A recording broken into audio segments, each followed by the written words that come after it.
yours. Good morning. All right. Good morning. I'm Judge Bobby Jones. I am the presiding judge of Municipal and Traffic Court. To my far left, Christopher Sens, the clerk of Municipal and Traffic Court. To my immediate left, Marie Karam, who is the director of our community court. To my immediate right, Monique Boissier, our judicial administrator. And to my far right, Judge Mark Shea, who presides over Division D. We're happy to be with you. 2024 represents the third year of our displacement by Hurricane Ida. Currently, we're housed on the first floor of the former VA hospital, a facility that's plagued with chronic plumbing and electrical problems, so much so that for 9 weeks of this year, our operations have been shuttered, and we've been forced to relocate. Now, despite those challenges, we've achieved a number of successes. We launched the first community court in the state of Louisiana. Community courts are non-traditional approaches to addressing low-end misdemeanors. Instead of punishing defendants with statutory fines and fees and stints of incarcerations, each individual is addressed for challenges and needs or disorders that may motivate them to misbehave. Those defendants are then addressed in individual fashions. Plans are formulated through the collaboration of the judge, the court staff, social workers, community service organizations, and each defendant receives a customized plan for moving forward and becoming less likely to misbehave and hopefully contribute to society. So, in addition to launching our community court, we've also formed an advisory board that 4 of you serve on, and I appreciate your service. We've hired, as I've indicated, a director and a deputy director. Now, this should be our final year at the VA hospital. We've been told that we will return to our Broad Street facility in the spring of 2025. Monique was there yesterday. I understand the work is proceeding swiftly and efficiently. Hopefully we will have a state-of-the-art facility 6 months from now. Judge Shea has been working for years to develop an offline conflict resolution, case resolution system where litigants who, for whatever reasons, who can't access our courthouse can have their matters addressed offline. Online. I'm sorry.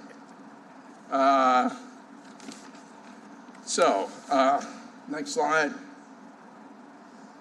Personnel, the court has 78 employees.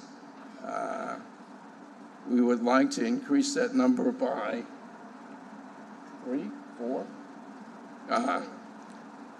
We need an IT director. We've been asking for that for years.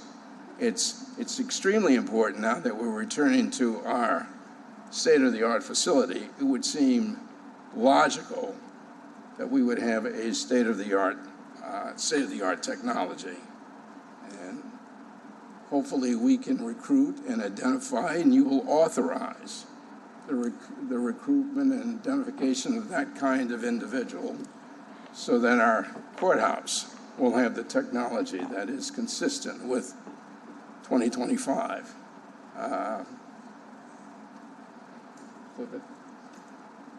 We also need additional case managers for our community service, our community court. Currently, we have enrolled over 300 participants, but I only have 1 case manager. The ideal relationship between case managers and clients is 30 to 1, and we're operating at 300 to 1, which is impossible. Next slide. Next slide. So our goals for 2025.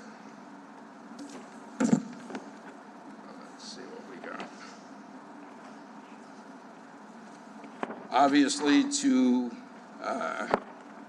stay active within the community, continue to recruit and engage community service providers who will join with us in our community court operations. We want to continue to convene advisory board meetings on a quarterly basis, participation of which includes 4 members of this city council. We want to create a nonprofit corporation, a mechanism that will be used to generate funds to support community court operations. So oftentimes, our participants don't have bus fare. They don't have the funds to buy clothes or food. Temporary housing if the weather is inclement. $30,000 would go a long way to addressing those kind of financial needs. So what other jurisdictions have done, including Jefferson and St. Tammany, they've created nonprofits that support their specialty court operations. Mark, why don't you address what we hope to accomplish with the OCR this year? Right. Well, there's 2 things I'd like to discuss. The first is OCR, since Bobby opened with that. OCR stands for Online Case Resolution. So we are in almost 3/4 of the way there. We've met with the city. We've shortlisted 3 vendors. We're now going to put out a mini RFP to get the proposals, and then we're going to make a decision hopefully by the end of the year as to what vendor is going to be awarded the contract. We're hoping that 6 to 8 months later that we should have something on the books by way of a hardline proposal or a demonstration as to how it incorporates into our case management system. So we're there. It's been a slow process, obviously, with us being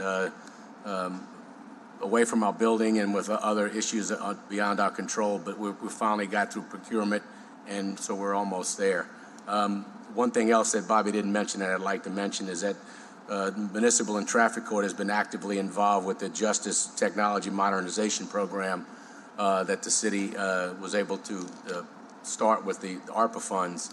And so we are now meeting on a monthly basis where all members of the criminal justice family will be able to share information. What we found was a lot of municipal court, traffic court, sheriff's office were all flying individually and not sharing information, but now we're going to be able to have that information available to us so we can determine the status of someone, whether they're still incarcerated, whether they've been released on bond, the status of a case that's pending in criminal court, whether someone has outstanding warrants. So all of that, we had to go through different agencies. Now it's going to be at our fingertips. So that's progressing nicely.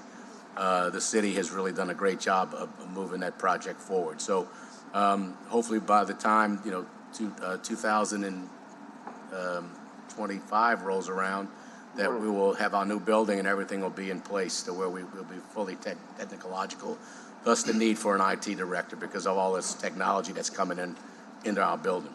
I just want to ask one question. Mr. Large, is Municipal and Traffic Court part of the criminal justice overhaul for the $30 million? I just want to make sure if they're doing their OCR and they're asking for an IT director that we're all tying in everything as seamless as possible. Yeah, that's what he's referencing right now, the same project Nathaniel Weaver's over. Yes. Perfect.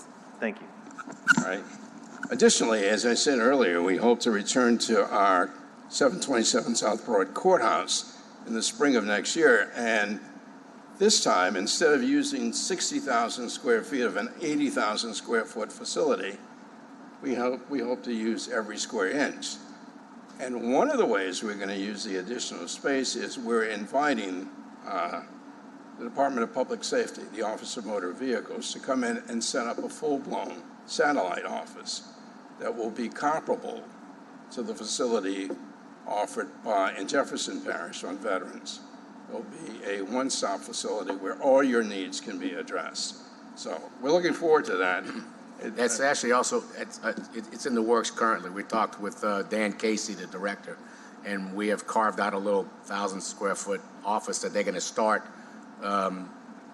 renewing licenses and issuing the ability on suspensions to go and get their picture taken. So, I mean, it's a need. It's something that we've always helped people and given them the letters, and then we have to send them to another agency, and they never seem to make it because of transportation. We're going to say you can step right out in the hallway and get that done. So that's been a nice cooperative effort between us and the state. That's fantastic.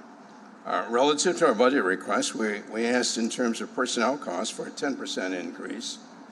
This addresses and satisfies the request to hire the IT manager and the caseworkers necessary to continue community court operations.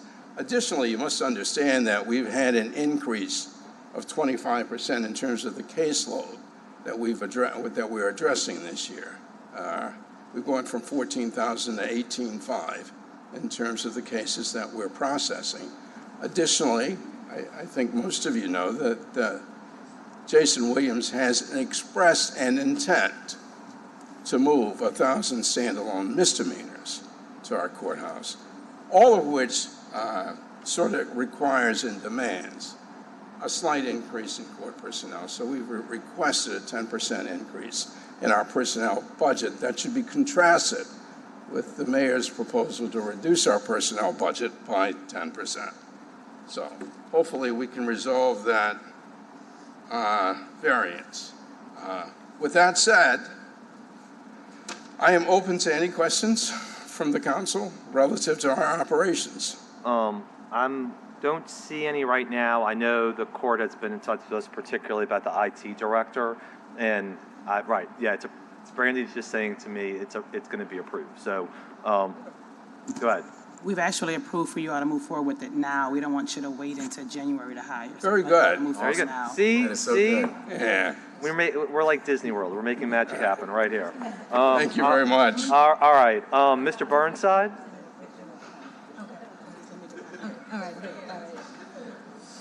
So I'm going to start calling you Walt. Talking to judges is always a little bit difficult. They don't have constituent service directors. But I was told today that judges are state employees, so one of the things that enters my mind is why is the state not paying for their salaries? And the next thing that enters my mind is all the other employees in the court system. Are they city employees with city pensions and city retirement, or are they state? Because it would be good to know, particularly if you want to hire people, what the difference is between working in the court and working not in the court. The next thing I want to touch on is traffic court is a revenue generator. It would be nice to have a revenue page in the presentation saying basically how much they brought in last year. Also, verbally, there was discussion about 1,000 more misdemeanor cases coming, and there was a mention of some number about the cases we handle. Unfortunately, my mind isn't what it used to be. And when things are only presented verbally, I often lose track of them. So it would be very helpful to me at a personal level, and I suspect others, to have that kind of information printed because it's valuable and we would like to know it.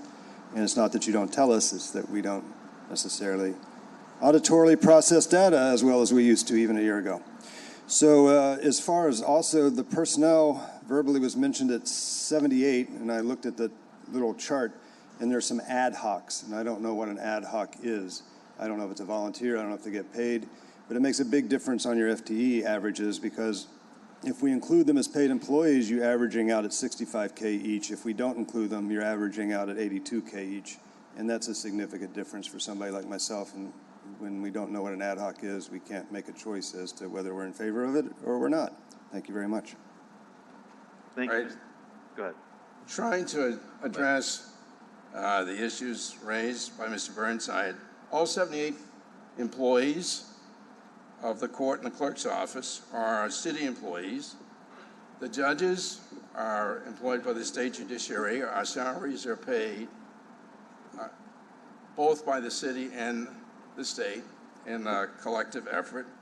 The ad hoc references to ad hoc judges when judges go on vacation, and on an ad hoc, a lawyer or a retired judge who has the proper credentials is recruited and identified and deployed to take the place of the vacationing judge relative to the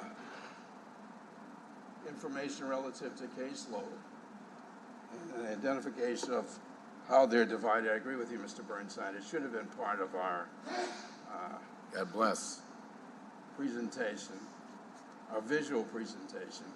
Next year, I will be certain to address that in a way that's clearer. Did I leave anything out, Mr. Burnside, that you want? All right. All right. We appreciate very much, and let us know about the IT director, please, All right. because we know how important that is. We're gonna work Thank on you that. all so much. Thank you. All right. All right. Clerk of Criminal Court has asked to come later or maybe on Friday, so we'll move to OIG. Yes, they did. I'll send it to you.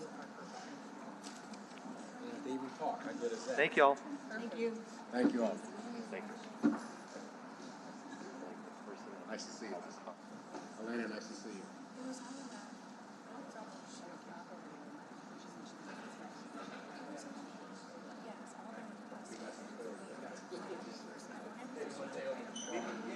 Remember how you said, make sure it was something, something? Yes. So, we have personnel, the funding for personnel, like at 634 for the grant. Still getting that grant. We hold that grant. I just don't want that, I don't want that to come back to bite anybody in the butt during,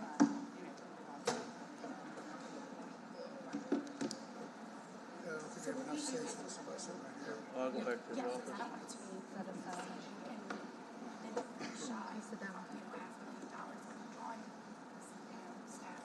All right, I'm afraid it is.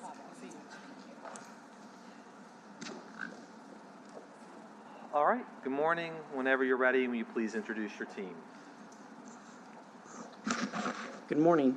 My name is Ed Michel. I'm the Inspector General. And to my far right is Patrice Rose, Chief Evaluator, Ali Burrows, Chief Auditor, Mike Santola, Chief Criminal Investigator, and General Counsel Mike Laughlin. And I'm Ed Michel. I'm your Inspector General. Great. We appreciate the opportunity to appear before the City Council to discuss our budget and how the OIG has successfully identified and mitigated significant threats facing the city. State statute, city code, as well as the Home Rule Charter all find the scope of the OIG's activities. As I do at the conclusion of every work year, I reflect on our accomplishments to ensure we are meeting our obligations to mitigate fraud, waste, and abuse. The OIG is mitigating fraud, waste, and abuse at unprecedented levels. For 2023, we produced and disseminated, for 2024, we have produced and disseminated 14 reports, letters, and/or investigations with an additional 3 reports pending regarding the Hexagon contract, NOPD off-duty details, as well as the Orleans Parish Sheriff's payroll audit. We have identified unprecedented levels of potential economic loss prevented to the tune of more than $20 million this year alone. And as you recall, our budget's right around $4.1 million. So as you can see, we continue to be a sound investment for the city. We also sincerely appreciate the support of this council. When the OIG recommended that the city relinquish the mayor's apartment to rent to the public, the city declined our recommendation, but the city council passed an ordinance making it so. That's another $46,000 a year in perpetuity going forward for the city budget. The city council has also offered amendments after our Smart Cities report to strengthen procurement guidelines, which we also significantly appreciate. Great. In addition to the potential economic loss prevented, we have also recovered significant amounts of money for the city. When more than $1 million in city money was transferred to a nonprofit, we issued subpoenas regarding FTNO financial transactions to determine use of these funds. A short time later, the nonprofit responded by furnishing a check to the city in the amount of $1,063,000, advising that the nonprofit was being disbanded. House Bill 546 was signed into law, which made homestead exemption fraud a crime. Our homestead fraud initiative identified close to 300 residences that were enjoying a homestead exemption despite the owners being deceased for several years. These reassessments will ensure additional revenue in the hundreds of thousands, if not millions of dollars, and ensure compliance with the Homestead Exemption Fraud Act. The OIG has conducted numerous criminal investigations as well as administrative investigations concerning systemic issues of corruption at the Safety and Permits Department, as you are well aware. Due to our investigations, the Safety and Permits Department has had more than 17 individuals who have either resigned, quit under investigation, or were fired or indicted for their actions. Due to the critical work to ensure the safety while issuing building permits, we can no longer expect to indict our way out of the systemic issues at Safety and Permits. So we've taken the unprecedented move of assigning OIG personnel at Safety and Permits. This initiative will improve, I believe, the safety and permits process and streamline and strengthen the protocols by using OIG personnel to actually embed at the Safety and Permits Department. This initiative aims to examine their practices and determine ways to improve efficiency while boosting their accountability and lessen the potential for corruption at this very critical city agency. Can I stop you here for 1 second? Maybe we'll count. How about, you know what? You go first. Thanks, Yeah, Councilmember Drews. You're welcome. Chair. How exactly are you embedding? I mean, we still send emails to Safety and Permits. Are you getting copied on emails when we ask questions, when inquiries are made? I just want to know the process of the embedding. Yeah, so we've begun the embed process. We have 1 to 2 personnel there full-time right now. I don't know of any emails unless you copy us on them directly. We've submitted and completed the first round of interviews. This is going to be a very lengthy process. This is not going to be something that's going to be done in a matter of a couple of days and weeks. It's going to take months. So you're not reviewing their work necessarily, you're reviewing their processes. Is that correct? Yes. Okay. Can you just explain what embedding means so we Sure. all Sure. get on the same page? So this real-time review of the assessments and processes that they use for permitting and inspection is going to improve the public trust and restore the operations there. I have Mr. Santola, who's actually the individual that's assigned there, and if you have any additional questions, and he can highlight a little bit more of what they're doing. Yeah, that would be great, because other than copying you guys on every single email we send to Safety and Permits, I guess I don't understand how you're embedding and reviewing processes and outcomes. We're not dealing with the actual operational. We're looking at the overall aspect of how it's operated. Basically, processes, procedures, standards. What it's really been able to accomplish is being able to meet directly with the personnel and they can share their concerns with us, we can share our concerns with them, and hopefully somewhere down the future we come to a resolution as to how to make that whole department better and be a little bit more efficient and eliminate any potential corruption issues, if you will, but most importantly, make it efficient and streamline the process. They currently have, thank you, they currently have, I thought, consultants to try to do this as well. Are you working with those consultants as well? We will be. It's our understanding that I believe Matrix is the consultant. Yeah. That they will be coming back into the picture in January. And we have talked to the management of Safety and Permits, wanting to collaborate all 3 groups and make sure that we're not duplicating, number 1, and number 2, we're not conflicting. So we all have the same goal in mind, so we all need to be on the same page. Right, now I understand that. And then ultimately, are you expecting a report to come out of this, or how are you documenting your findings and recommendations? Yeah, there will be a report, and with regard to the combination of the resources, we all have very limited resources, so it's incumbent upon us to combine our resources effectively. So we're going to take the best that everything and everyone has to offer and complete a report with detailed recommendations going forward. That helps. And what is the timing on that report? Well, I know we all want it yesterday, but it's, Yeah. I'm thinking 6 months, maybe 8 months. My folks are telling me I that mean, they'd like to do a little quicker, but. To do a thorough job, it's gonna take time. And to do that thorough job, we gotta talk to minimum of 75% of all the personnel there.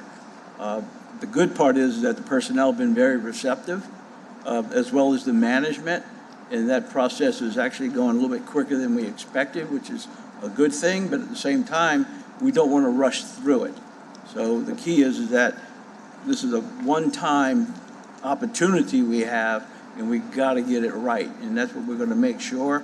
So ideally, yeah, we'd like to finish it sooner than later, but the longer we wait, the better product we're gonna have. Got it, thank you. And I can tell you, I think with us just being there has fostered some improved efficiencies, just by being there. So, and I'll wrap this up and then we'll get to the budget slides. In addition to audits and evaluations, our criminal investigations by city officials who use their public office for personal gain, we're making sure that they're being held accountable for their actions. Former Sewage and Water Board employee Lisa Augustine, who was a senior special agent, was indicted on multiple fraud schemes to include wire fraud, identity theft, and making false statements to investigators. We also contributed to the indictment of Jeffrey Paul Vappy. He was indicted on 7 accounts for wire fraud in violation of Title 18 USC Code for perpetrating a scheme to defraud the New Orleans Police Department. And you may have heard a third-party inspector named Randy Farrell Sr. was indicted recently as well. So, excuse me, in these times of increasing threats and limited resources, it's incumbent upon us to work with our federal, local, and state partners, and that's just what we're doing. Our reports this year have also focused on the Wisner Fund, sewage and water board billing, fuel dispensing, potential use of the brass by the OPSO, which I'm hoping we'll have some questions on that. And then we're going to begin. I'm sorry. Go ahead. Yeah, I'm sorry. I interrupted you. On what I'm not asking for the detail, but on what aspect of Wisner is the report going to be focused on? So the Wisner function was we were waiting for some of the court actions to come down. Right. And so we were, we felt like we had a win when we got that 1,063,000 back, and we put like 500 of that or 250 of that was part of the Wisner Fund. Right. So we're continually looking at where that money is going. Okay.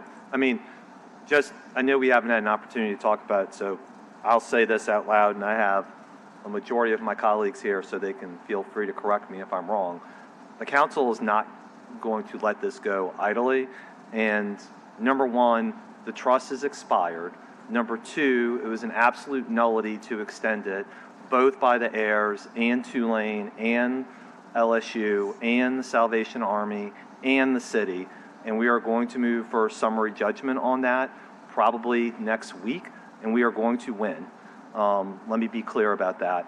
And we are seeking disgorgement for as long as possible of the funds that were extended to all of those entities improperly, and I would say illegally, after the trust was extended. So we are willing to listen to reasonable settlement negotiations from the other parties if they take reasonable positions.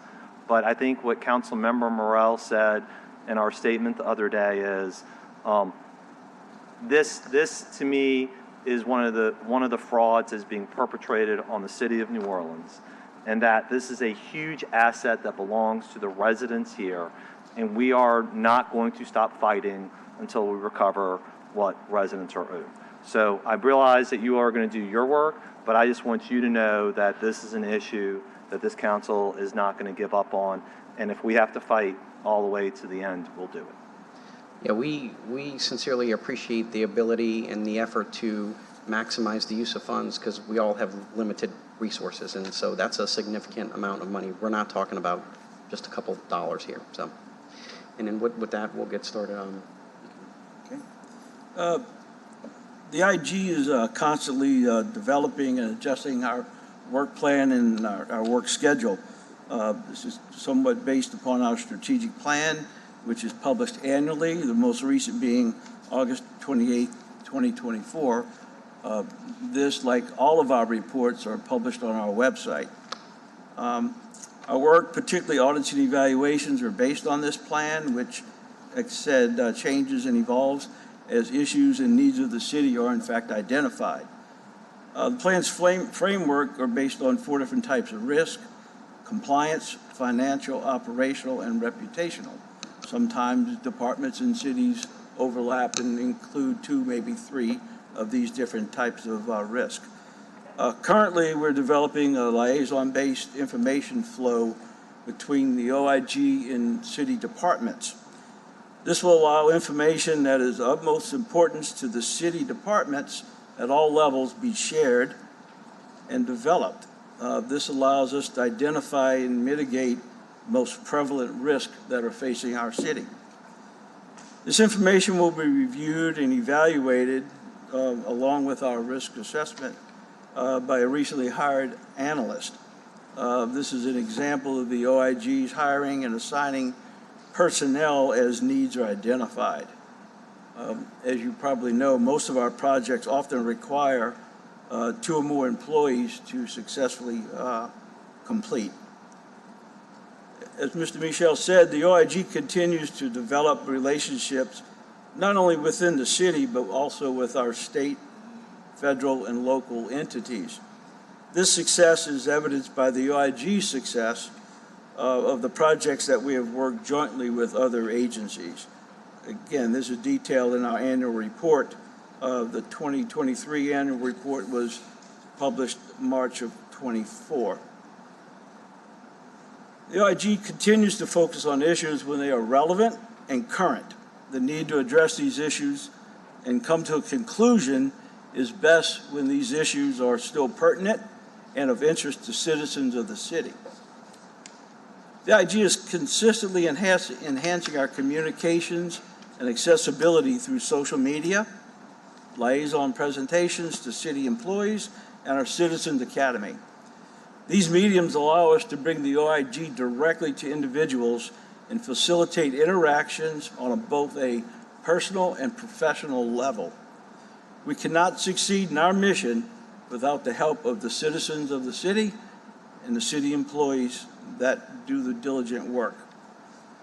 This enables the OIG to receive a larger volume of information directly from the stakeholders that are affected the most. The OIG is consistently searching and hiring qualified personnel. If you review the experience and qualifications of our staff, you will find our staff among the most qualified and experienced within the city. All of our projects are for the betterment of the city, attempting to identify and hopefully deter fraud, waste, and abuse. The goal of the OIG is to mitigate fraud, waste, and abuse through education and awareness. Our results are shared with appropriate city departments, again, published on our website, while criminal investigations are shared with prosecutors for appropriate action. Administrative investigations are shared with department heads, human resource departments, and the CAO's office for appropriate actions. So, and basically, our personnel, like I said, our personnel is probably one of the most educated and qualified and experienced in the city. Last year, our FTE was just under 26 billets, and while our actual was closer to 24. It should be noted that the OIG staffing has dramatically increased over the past 3 years. So we're getting it back up to the levels where it needs to be. I'm hoping that we get to that saturation point in the next year or two. Again, we're doing the best we can with our monies, and we're constantly evaluating the needs of personnel and the needs of the city and proceeding forward. So, I'm sorry.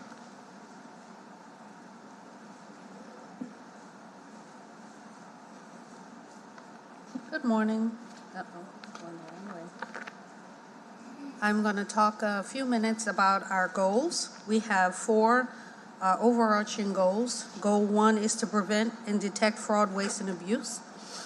So for this, not only are we working to identify fraud, waste, and abuse by monitoring the city departments ourselves, but we're also meeting with and educating city departments to do the same. We have our Citizens Academy.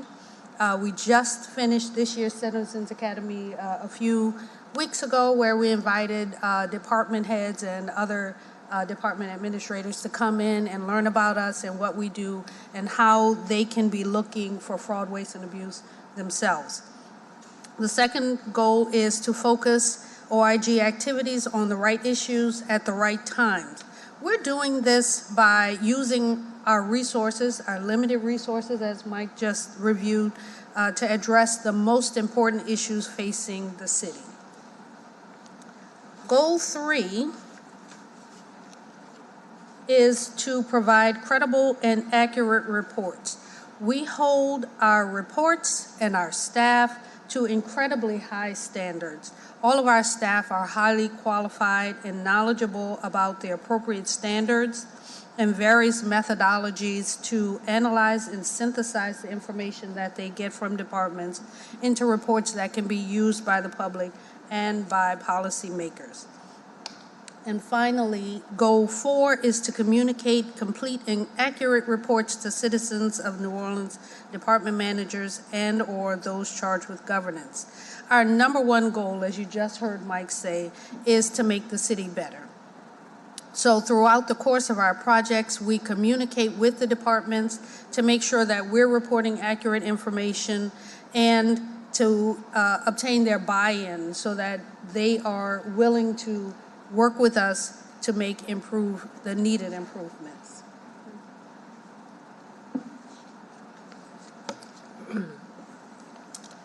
Okay, so as you can see, our budget for 2024 was $4.2 million, and we wanted to point out that our office has already identified approximately $21 million in preventative costs and/or direct savings to the city, which is about 5 times our budget.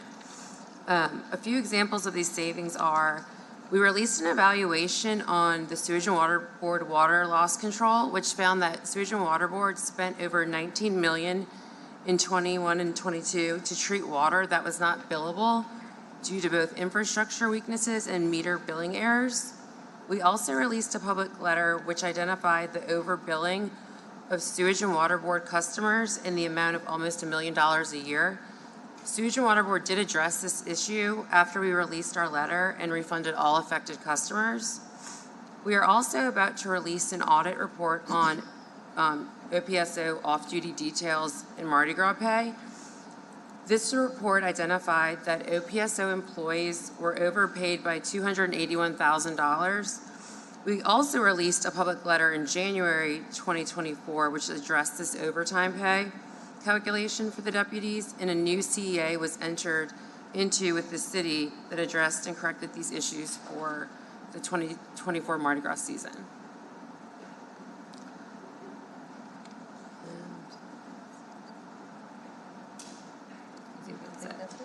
And pursuant to any questions the council may have, we're happy to answer. Councilmember Green? Yes, thank you all for your report. Greatly appreciate it and for the work that you do. It saved the city a lot of money. I don't know how to couch this using all the right words, but one day I'd like there to be an analysis, since we're looking at waste, for example, of how much the city spends on doing work that comes under the purview of the state of Louisiana. Maintenance of state thoroughfares, the justice system in terms of us overseeing state laws and the like. I'm going to tell you that there are some times that I don't have the exact words, but I'm going to tell you what the words are that are important. I feel that the city of New Orleans spends a lot of money doing the jobs that are the responsibility of the state of Louisiana. And I'd like us to look at it in a very deliberate way. Whatever we might need to do to help, I want you to let me know, but I'll give you the examples. The areas under the interstates, for example, are maintained by the city of New Orleans, but they're all the responsibility of the state. So when we talk about encampments, when we talk about law breaking that goes on state property, It's the New Orleans Police Department that addresses those issues. When we talk about the criminal justice system and certain things that we do because the state just doesn't do them, well, it costs us money that we could be using to be more efficient and provide additional services. So that's a general. I'd like to ask you if you'd like to comment on it, but I'll give that one example of maintenance under the interstates. That is the state's responsibility. But yet, even this morning, I saw Department of Sanitation workers cleaning up under it. That's an expense that the city could avoid and maybe invest in other areas. So if you'd like to comment, you can. I'd be willing to talk to you about it. But I think that I'm not the only council member who recognizes that we have unfunded mandates that cost us money that, in addition to the savings that your office is able to generate by identifying waste and fraud and abuse, there are other things that we can do that will help us to provide more resources for our citizens. Yes, sir, I can totally appreciate that. In addition to conducting an assessment of the appropriate expenditures, state versus city, one of the things, and I've talked to Councilman Giarrusso about this, is that we spend an inordinate amount of money on entities that are not city entities. For instance, the Sheriff's Department gets about $45 to $50 million, and those transactions are not in brass, along with the OPCD, who we're going to release a report on the Hexagon contract, which we spent a couple of $1 million, and we didn't get very much bang for our buck on that one. So one good step going forward, I think for us to at least to consider, is when we give entities money, we should require what all city employees do to ensure appropriate financial expenditures, to at least record them and process them through our brass system. That's one big step forward. I don't know the exact number, but I know probably Councilmember Giarrusso knows the amount of money that's spent on non-city entities. It's in the millions for sure. It's in the 100 million Yes, sir. category. Yeah. And honestly, one day, maybe this is the council to do it and you all are the Inspector General to do it. I think that we as a city should look at it, and I would be very willing to do whatever it takes relative to your office to have that done. That's a project that is, in my opinion, long overdue.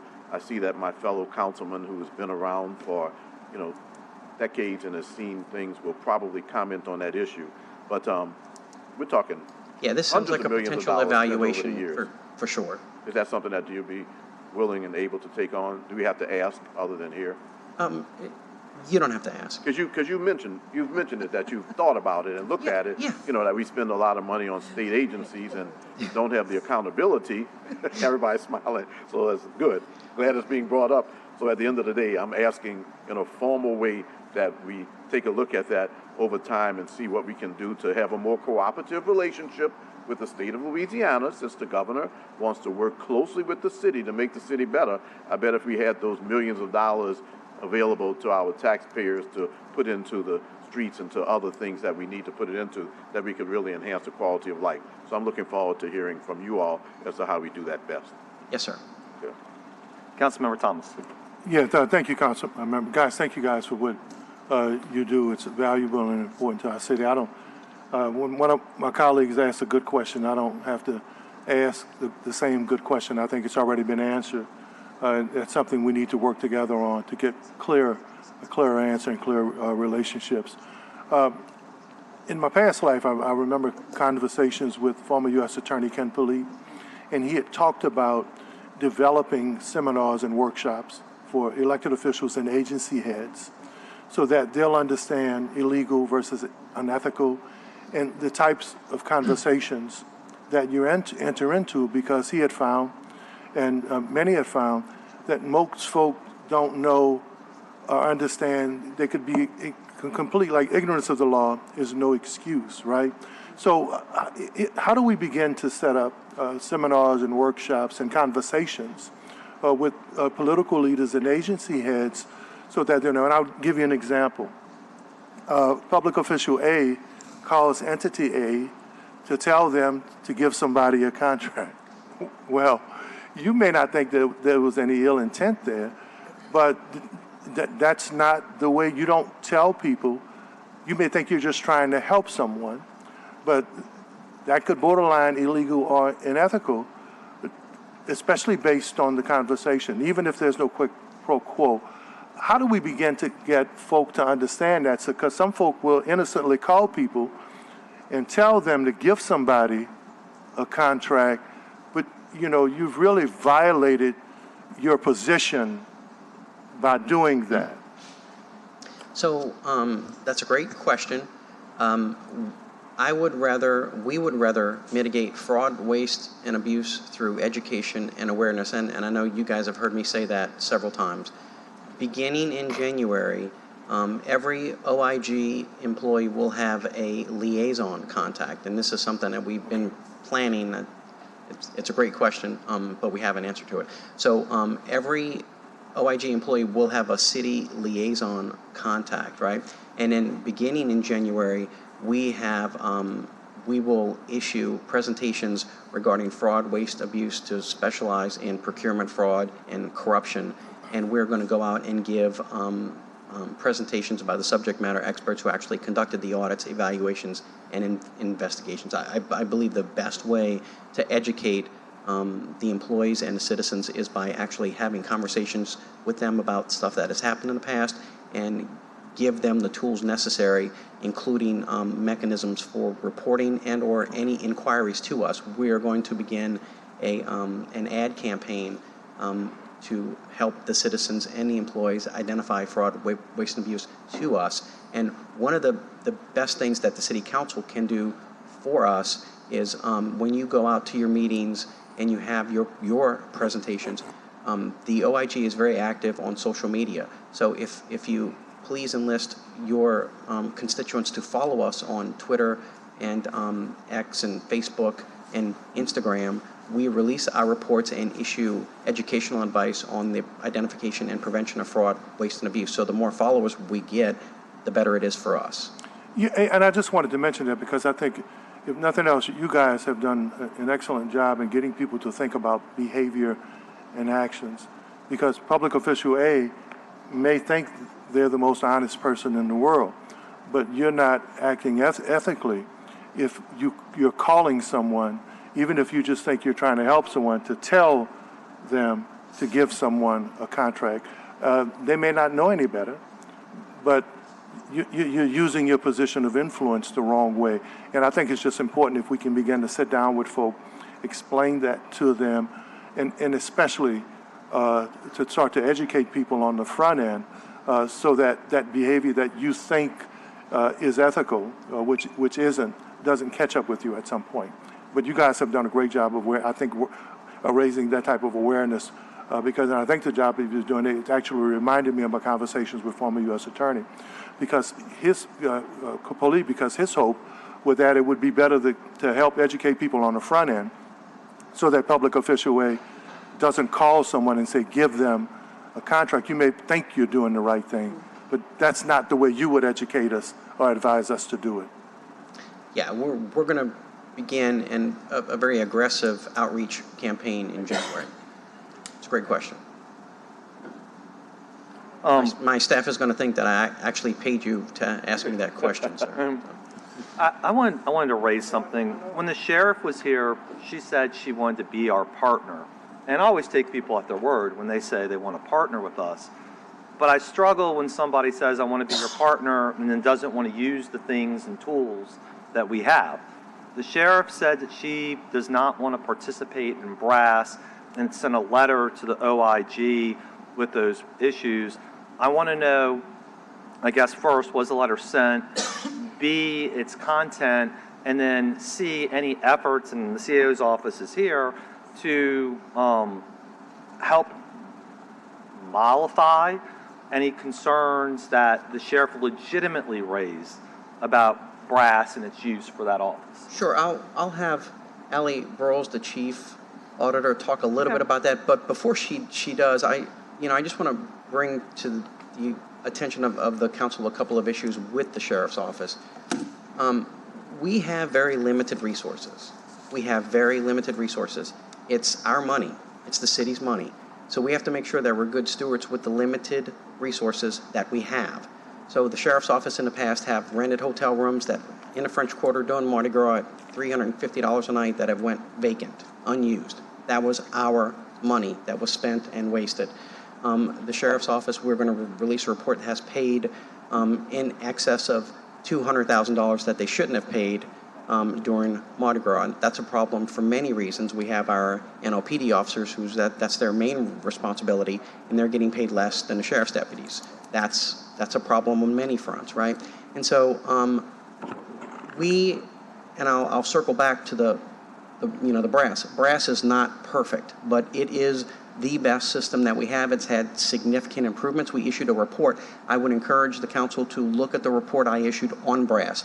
Brass is a good system. It meets our needs. And if we're given $40-50 million to an entity, if I purchase business cards for my people at $60, I have to go on brass.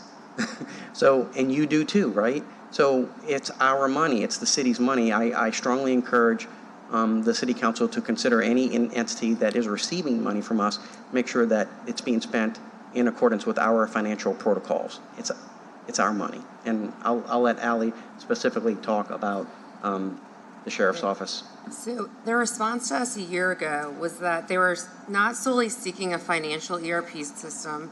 They were focused on combining total administrative operations into one system. So they wanted a system that could do the financial piece and the operations. Sure. However, they're currently under contract with a system to handle the jail operations piece.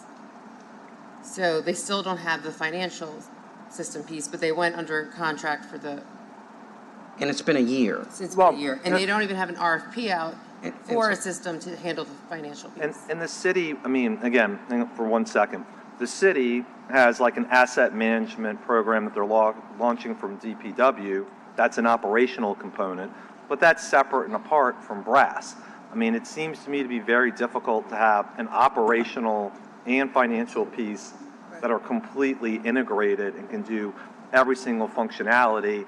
And I think the best evidence that they're separated is the fact that the sheriff and the city has different functions and modalities for the different functions that naturally would be separate. And the sheriff's office system, it's important to note, it's going to be at end of year life very soon. When you utilize and depend on primarily for end of life expired software, there's 1 million malware threats that are launched every day in the U.S., multiple millions. And so if you use this outdated software, you put yourself at risk for an intrusion at exponential rates. There's just many things wrong with this. Many things wrong with this. Mr. Large, what are the benefits the city would receive by outside agencies being in brass? I don't know where to start, but I'll give a few offhand. So last year, the council passed an ordinance for the outside agencies with reporting requirements. That is one agency that we have not always received the reports from timely. I think that we've communicated that before, but we would be able to go in, if that was not reported for other operating, number one, to be able to see what was being spent and get that breakdown like we present monthly now for you all for the departments. That can be included in that report. We would also be able to make sure procurement is followed. If they have a different procurement than we do, like other agencies that we coordinate with, then we have a buyer normally that's assigned to them who knows their procurement policies as well to work with them. But it would also give us real-time information versus us waiting and having to pull teeth at times from different agencies to get information. It gives us real-time information there, and it would benefit us not with just one agency, but all agencies, as the Inspector General has pointed out, give us more information there as well. And it allows us to work a little bit closer with them to manage finances like we do with city departments. I mean, that would also give you better insight as the year's going on, and my guess would also help with mid-year budget adjustments, so that way, when we're in the third or fourth quarter, we're not writing huge checks. And we can monitor it easier too, so we can try and catch things or say, this travel line is extremely high, maybe we can reduce travel for you here, where you can spend money in other needed areas, like we do with departments. We do it internally right now. I mean, look, this is my bottom line. This is how I feel. The sheriff is in a tough spot because so much of the funding for the sheriff's office comes from the city. They are a separate, duly elected official who wants to not be micromanaged. But at the same time, if the city is funding you 80% of your operation to the tune of $60 million, then it seems like the city ought to have insight into what's going on. And I think the problem I have with what was presented the other day is we've not been presented with the staffing plan. The court hasn't either. So that was a misstatement by the sheriff under oath the other day. We haven't been presented the pay plan either, and we are the piggy bank, and it's like you're unsecured creditor who gets all the money, and then you have no control over the operations and told thank you. And I'm just not sure that's fair for the city to be an unchecked ATM. Councilmember Morrell? Thank you. I apologize for stepping out. I had a call I was on. Just to echo Council Chairman Giarrusso's comments, I have been in contact with Councilmember Giarrusso, and I'm so frustrated by the Sheriff's Office unwillingness to be in brass that I have actually begun conversations about making that a requirement to get funded.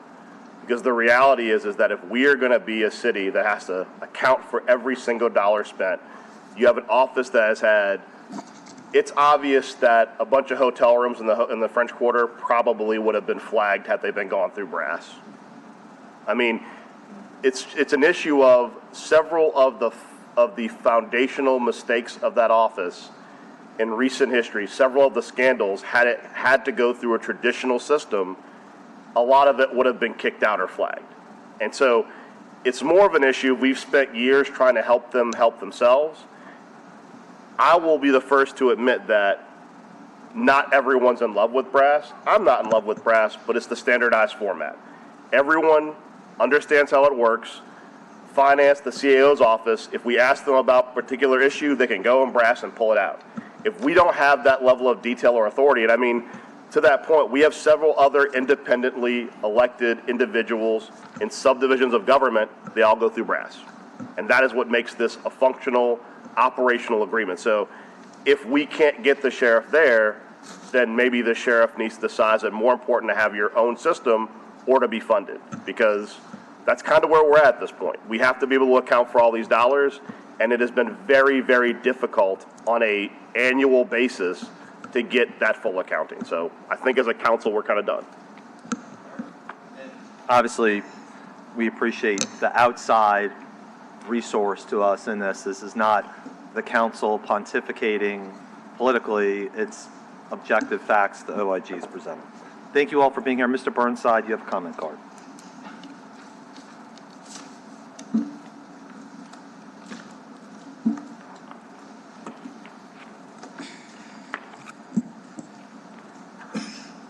Michael Burnside, 2215 Felicity. So I'm tired and my knee hurts, but let's see what we can do here. The Office of Independent Police Monitor came by and talked about the Ethics Board and about how her budget is set by a certain amount of rules that were somewhat independent of the council. If I remember her presentation correctly, you were also part of under the Ethics Board, and your income is also more or less set as some sort of percentage of income. So this body does not actually dictate or influence actually your budget. So that would be really good to include here. There's a couple other things that would be really good to include here, one of which, of course, is in print some of the things that we talked about verbally at length. I wrote some notes. I don't know how accurate those notes are, and I'm hesitant to use them to say much, but I will say that I would like to know how many criminal, I'm going to use the word investigations, even if that may not be correct, how many criminal investigations you did, how many administrative investigations you did, and whether there was a little pie chart so we could actually look and see sort of a percentage thing. So I like numbers and I like graphs. That's me. I'm also a citizen, so when you talk about Citizens Academy, I get all excited because I applied for it a couple years ago or a year and a half ago or whatever. And I personally see a difference between citizens and employees, particularly if any classified information is being discussed, even if it's low level. Because obviously you need an unclassified presentation to citizens, which would be different perhaps in detail than the detailed in-depth investigations that your department heads may have been privy to. But I would bring to your attention the Citizens Police Academy, the Citizens Leadership Academy, and some of these other things the city does to involve tired old men like myself. I will also mention that reports often don't get read, which is really unfortunate and somewhat bitter. But the BGR writes reports, and they have breakfasts 4 times a year where they invite people and they hand out little physical copies of the reports to people who want to take them home. So I took home the firefighter letter that this BGR wrote. So I would suggest to you some kind of consideration of how BGR sort of publicizes and hands out their reports being in addition to social media, because particularly older people, not just myself, but older people in general tend to not have the presence on social platforms that maybe the younger generation does. Thank you, Mr. Burnside. All right. Thank you, sir. All right, thank you all for being here. Next up is French Market Corporation and then RTA. Thank you for your time.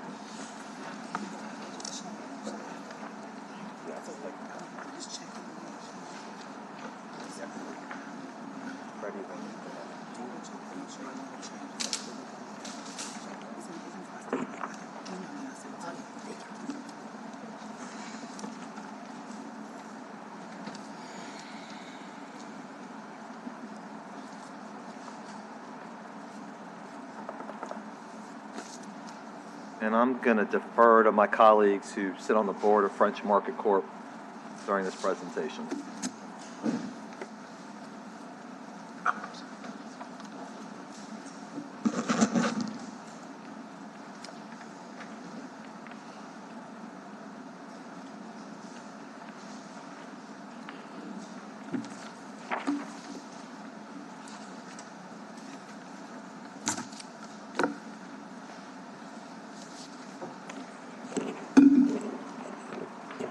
Ms. Guidry, once you're ready, you can announce yourself and also the people joining you at the table. And then if the council's ready, you can start your presentation. Good morning, everyone. Thank you for having us today. I'm Casey Guidry. I'm the Executive Director for French Market Corporation. And I'm joined here today with Deandra Grant Watson, who is our Director of Finance, and Robert Gertner, who is our Deputy Director. I want to move to slide 3. So we'll start with a review of the 2024 goals. The first is, they were largely capital based in that, as you know, our main office building sustained severe damages through Hurricane Ida. So the Building E renovation was one of those. The flea market restroom upgrade and the Upper Pentalba building upgrades. So right now, Building E is well underway. It started on March 12th of 2024, and we have an estimated move-in date of January of 2026. The original contract for that is $6.6 million. We have had some change orders which are anticipated in a building of this nature. We're currently at $6.7 million, but overall on schedule and relatively on budget, so we feel really good about that. The flea market restroom upgrade, the notice to proceed was issued in mid-August of this year, and it's anticipated to be complete in January 23rd of 2025, that we are using bond funds for, but again, on schedule, on budget with that. That restroom upgrade is for really the same layout. The only slight modifications you will see are that we're doing a more airport-style door to enhance safety in there, and also new finishes, so it feels a little bit more welcoming to the public. And then finally, the Upper Pentalba, as you all were huge advocates for, and we thank you for that. When we were going through the process of finalizing the CEA for that, we started our due diligence with the environmental reporting and did find that we have some lead abatement that will have to happen in that building. And so what we've done is reworked some of the planning to make sure that we can safely execute the project for all people involved. And right now we are looking at tenant notifications beginning in November and advertising, going through the final pieces on the bid documents, advertising for bid in January, pre-bid in February, and beginning construction in March of 2025. All of that construction will almost all of the construction will be housed within the footprint of the Upper Pentalba, with the exception of we will have temporary cooling units on site for a portion of the project, but we're trying to minimize the impact to the public during that project. Moving on to personnel, we currently have 34 full-time employees with us, and as you well know, we have an admin staff, but really the heart and soul of French Market is our maintenance staff. So a lot of what you see there are the laborers who are out there every day keeping it clean. And I always give them a huge shout out, because as we sit through and working with the other city leaders for Super Bowl improvements, et cetera, people, are working on deferred maintenance, and I'm really proud of our team that we constantly are maintaining. And so we don't have the lag that we see. And so that is a direct result of the hard work that our team does every single day. There is an increase in budgeted employees for this year, and that increase is due to, there was a request from the CAO's office for us to look at 24/7 access to our restrooms, and so we had to add in supervisors and laborers that would be overnight. We can't have anyone working by themselves overnight. So there is an increase right now that's still TBD, but that's where the major increase came on personnel for us. So moving on to our department goals. Number one is to finish these construction projects. So obviously, a lot went into getting these teed up, and we've put a lot of resources and time into making sure that we are doing these projects right, so that as we move forward, we are looking at maintenance and not having to do these major overhauls. And we thank everyone who's helped us in that. So, right now we are looking at completing the restroom project in 25, building E renovation really completing in 25, with FF&E coming in and then moving in very beginning of 26, and then as I noted, Upper Pentalba completing in September of 26. So it's a little bit longer project.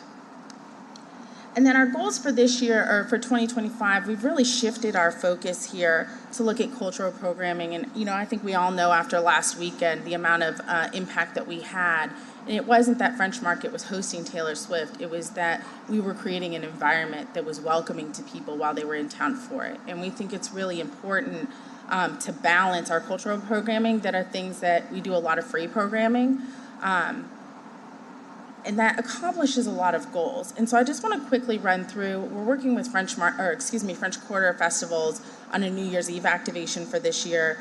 We are having our inaugural Louisiana Culture Festival in January that will showcase not just New Orleans, but the three major regions of the state, our crafts people, our cooking, our music. We have Afro Creole in February, Asian Pacific Heritage, Creole Tomato, Fourth Fest, Hispanic Heritage, Bouquet, Fall Fest, St. Nick, and regular programming for music, cooking demos. And I think what I've heard a lot is we want to give people in our community opportunities. And we all know that the French Market, the historic French Market, has a tenure system that can be a little bit more complicated and a hurdle for some who come in. And so these ancillary festivals allow opportunity for small businesses, for new businesses who are trying something out, to really showcase their products with a very low investment. And I'm excited about that, because what that does is it not only gives our community and population an opportunity, it also showcases it to people, to our visitors who may never have seen those people. And we are in such a high visibility location. I think that's really critical for us. And so that to me is one of the main goals. And then obviously in cultural programming, as we partner with, Louisiana Office of Tourism, National Park Service, we have a responsibility to tell our story. And I think that that's what we're trying to do and what our staff is trying to do, tell the story of Louisiana, tell the story of New Orleans, and who and what we are and everything that we bring to the table. So we take that very seriously, and I think that rolls into our next goal, which is really driving traffic to the French Market. As I talk to people in the community, as I talk to different people in leadership, I hear over and over again, when I was a kid, I went to the French Market. When I was a kid, I went and bought my Christmas tree there. I went and, on school field trips. And we think we've lost that. And so our goal is to bring that back. And we're doing that through adjusting our marketing. We had record numbers at our Bouquet Festival this year. Last year we had about 200 kids. This year we passed out over 700 bags to children. That's a major increase. And I attributed a lot to that to the fact that we've shifted our marketing plan. and we are getting on social media, and we're looking at new partners, and we're helping people say, like, hey, this is a family-friendly place that you can come. We have invested a lot into our security. Obviously, council, you have invested a lot into safety in the city, and it shows. And people are getting more and more comfortable coming downtown. And so, and again, increasing local engagement. You know, we want people to feel like this is their French market, this is their French Quarter, this belongs to the citizens as well. And so we're doing that through these festivals, we're doing it through art exhibits. We've started working with some of the local schools to do a rotating art exhibit in the farmers market, and just really creating opportunities for groups where we can. And increasing that online engagement, as I noted, and that social media presence. And we're seeing the difference. And so going to the budget,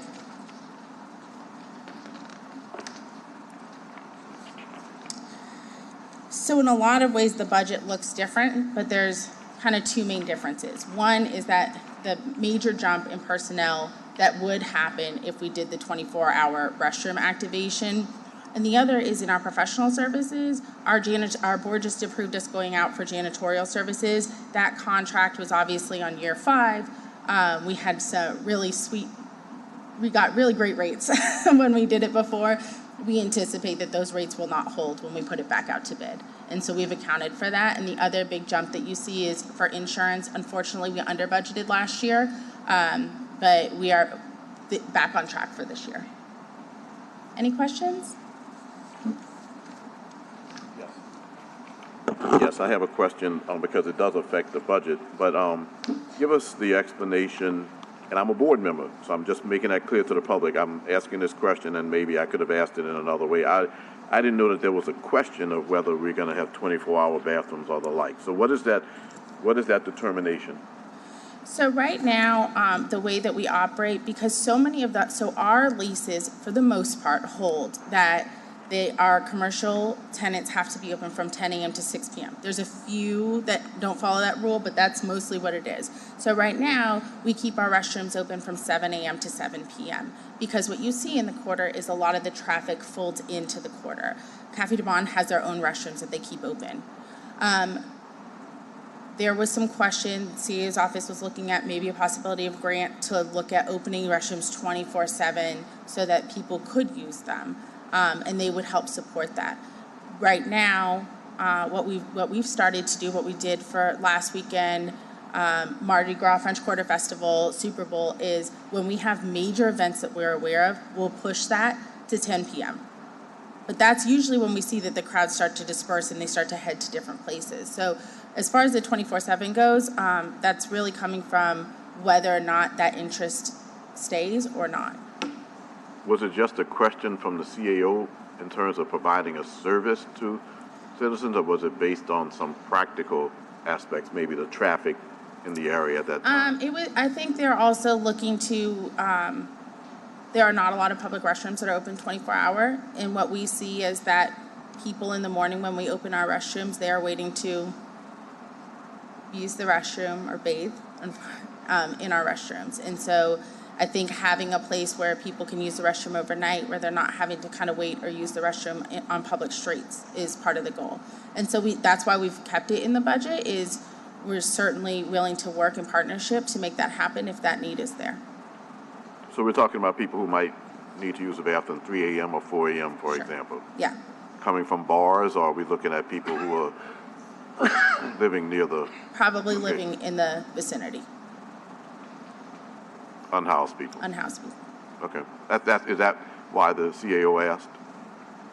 Okay. So that would involve a laborer to keep it clean and also security? Yes. All right. So that's why the cost... You have on here 5 laborers that are positions that would be created. So does that also incorporate an enhanced security presence? Yes. So our security is through a CEA with NOSEP. And so that's in our overall salaries, but they're not dedicated French Market employees. So security falls under, and we also use detail employees. What I want to make clear, because there was some confusion about this, even when the CAO's office looked at it. When you're talking about 24/7, as civil service employees, one, there's overtime for people who work, or not overtime, there's a bump in pay when you work overnight.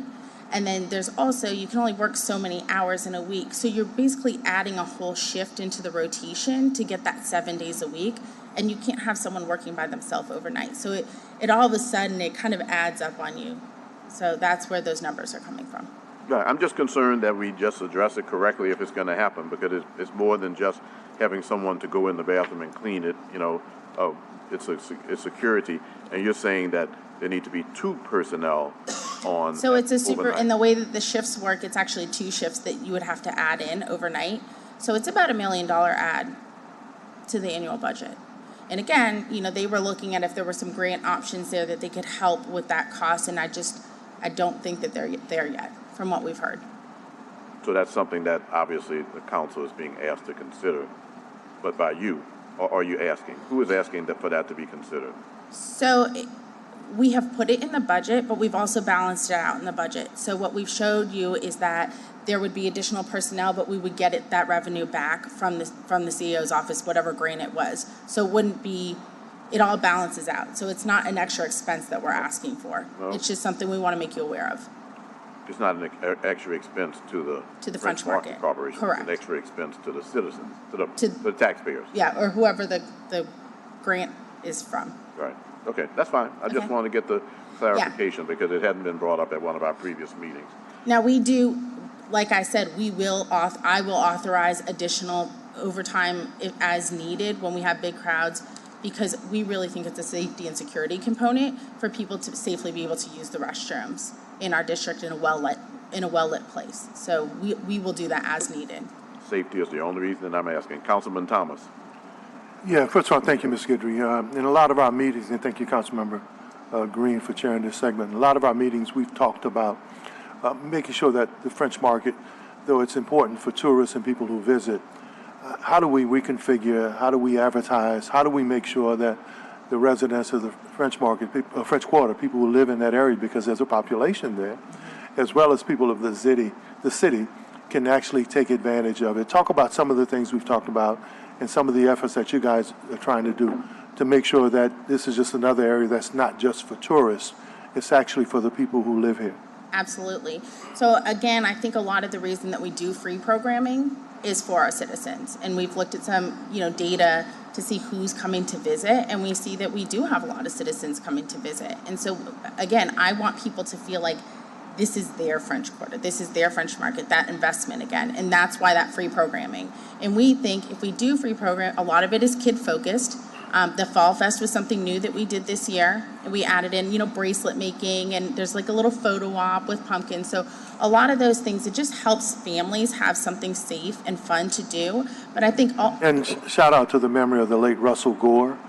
Russell died last year. He was talking about making bracelets and making trinkets. He was a staple in that area from the St. Thomas Project. So just in memory of folk like him, when you mentioned that, it just invoked his memory in the French Quarter for decades. Exactly. Actually making bracelets and trinkets and little badges that people bought and that people would wear representing New Orleans. I'm sorry. Yeah, no, absolutely. And we see that. We see multi-generational vendors there. I mean, it really is its own community, and people sharing that, and they go back and they go to certain stalls and they go to certain vendors. I think, like I said, adding in some opportunities for people to vend, and to see if they are able to, make it with the products that they have. I think that's really important. We're also working on a strategic leasing plan that you all or some of you as the board members had approved, in which we are looking at what are people looking for. Leslie did a lot of work to start with some of those the Trepwise study to see, okay, let's talk about where the French Market is right now. And so we are trying to build off the work that has already been done to really look at, okay, when we have these vacancies, what do people want? We don't want it to look like a tourist trap. We want it to feel like it is authentically New Orleans. But the question is always, what does that mean? And I think it's one of the hardest questions to answer. And so those are, we are not just shoving things in because we need a vacancy filled. We are trying to be very thoughtful. I think the best example is, we have worked with the real estate committee and the new tenant, so we have no La Munchies who's coming in, which is, there was a vacancy in the farmer's market. This is, a woman-owned African-American business that is selling New Orleans-style hot plate lunches. We are thrilled to have this person in the farmer's market. It is the kind of lunch that we would go get at lunch, working here, living here. And so I think things like that when people come visit, you can say, no, this is actually New Orleans. This is who we are. You can have a taste of it right here while you're in the middle of this space. I think that's really critical for us to do. And I think these are the kind of people we see at festivals when we go as citizens to festivals. And so it's really nice to be able to share that in a brick and mortar fashion. And again, I think, we've been working a lot with Councilman King's office to get in touch with some of the local schools in the district to really involve the community members, the parents, the students, so that people feel like, hey, I'm part of this. And that's where some of those art projects are coming in, that we're allowing kids to showcase the art that they've done within the district, which will help them come and explore it again. So I think those are some of the ways. Councilman, that's it. Any other questions? Thank you for sharing that. Any other questions from council members? Well, thank you for your presentation. Thank you all so much. Appreciate it. Thanks for sharing the information. Oh, I'm sorry. Sorry. Mr. Burnside. Mr. Burnside. you know. Sorry. I don't know when they're, Come on, Burnside. I don't know anything anymore. We should just I'm say losing after what's the left in my presentation, mind. Burnside's going to be up there.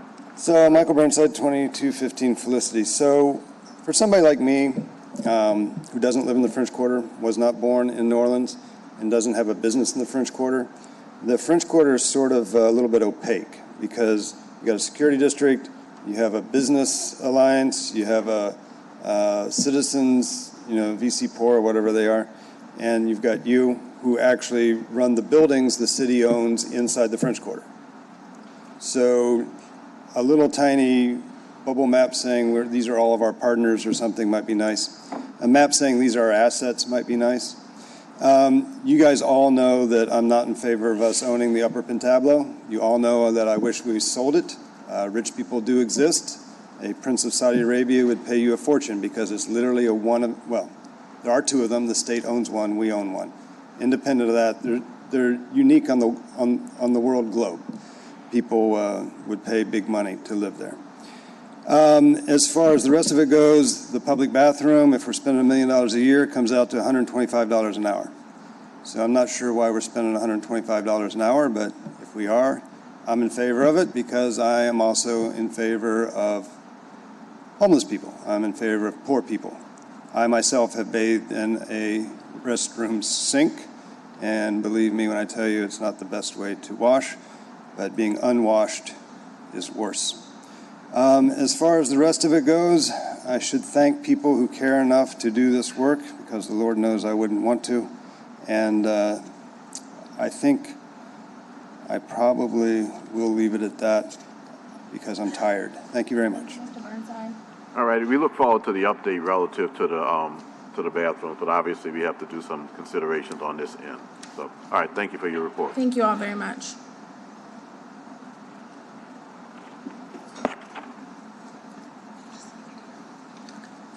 Mr. Chair, would you like to announce the next party? I would love to.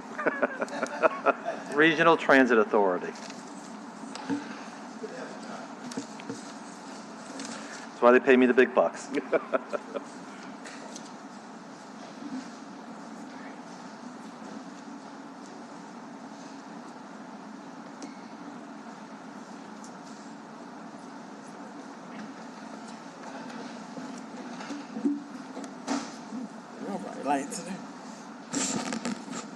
And Ms. Hankins, if you could introduce yourself for the public. Good morning. My name is Lona Edwards Hankins, and I'm the CEO of the New Orleans Regional Transit Authority. And with me is our CFO, Giselle Johnson Banks. So I'd like to give you an update on where we are with our 2024 goals, and some of these, most of these will definitely roll over into 2025.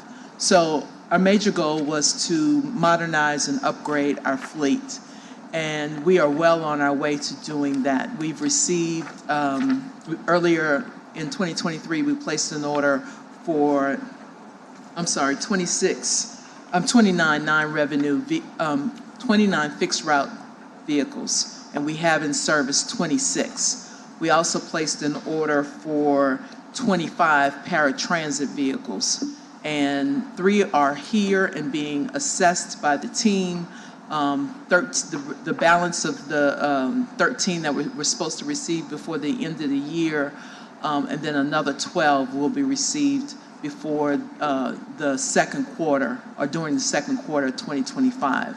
We have also ordered almost 30 non-revenue vehicles that are on their way for our supervisors and our staff to be able to use. Many of these vehicles had not been ordered since 2013. So we are well on our way to modernizing our fleet. We also have an ongoing shelter program. This year we installed close to 20 shelters. We're close to closing that project out. We are in the middle of design on the Algiers Ferry Terminal renovation. We'll be going out to the community to discuss. We're about 50% complete with construction documents and anticipate going out to bid on that project by the end of the calendar year. If not, it'll be first quarter of 2025. And then, as you're aware, we have in hand money to build the permanent downtown transit center. We are working on our internal programming so that we can know what needs to be housed in that building. And then we have another federal grant that allows us to advance and improve our fare technology. We're looking for a fare consultant that can look at best practices across the country and help us leapfrog and from the lessons learned on these projects across the country, and also help us customize it for New Orleans and our special community, making sure as we modernize, we are structuring our fares such that our locals can benefit from it and the unbanked are not left behind. And then we will be moving forward our bus rapid transit project. And I'm going to turn it over to Giselle to go into the details of the budget. Okay.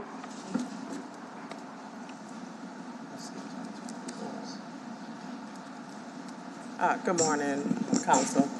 So the first slide on the budget presentation starts with personnel. So you can see all of our FTEs outlined. We do have our budgeted versus our actual FTEs. We have budgeted at 894 FTEs for the past few years, actually. So we have not increased those FTE accounts. So we have made some shifts, of course, as we have vacancies, but not increased the FTE count. At the time this was prepared, we had about 817 actual FTEs, and so a vacancy of roughly about 70 folks. We know that there's a lot of turnover sometimes, and so we do budget at full FTE count of 894.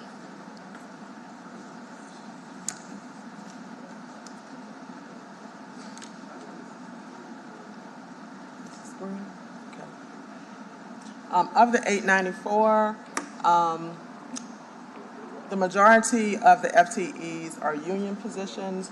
So we have our ATU, IBEW, and ULU unions. Of the 894, only about 170 of those positions are non-union personnel. Here's the overview of our org chart.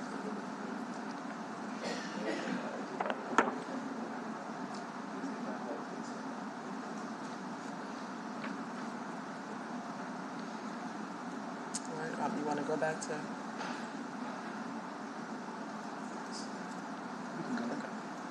All right, let's get to the numbers. All right, so you can see for our operating budget here, you can see we have our 2024 projected actuals compared with our 2024 adopted budget, and then our 2025 proposed budget.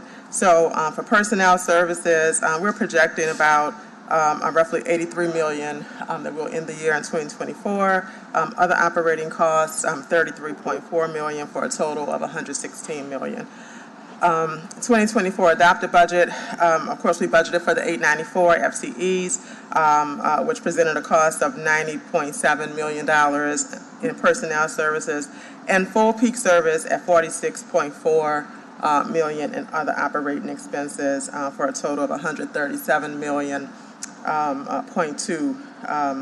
million for 2024 adopted budget. Now, we know we had some challenges early on with our fleet, and so we were not able to run 100% peak service early in the year. As Ms. Hankins mentioned, now that we have our fleet is coming in now, we are starting to inch towards that peak service delivery. And so with those vehicles coming in, of course, our service costs and our operating costs will increase. And so while you see that variance between our projected actuals for 2024 and our budget for 2024 in terms of our other operating expenses with those new vehicles, we do expect in 2025 that we will hit full peak service as planned. And so you can see that is budgeted at $47.1 million. And our personnel services, again, we're keeping our FTEs flat at 894, and we're projecting some inflationary increases for cost of living based upon our union contracts, and that puts us at $92.8 million on the personnel services line for a total operating budget of $140 million, which presents about a $2.7 million increase year over year.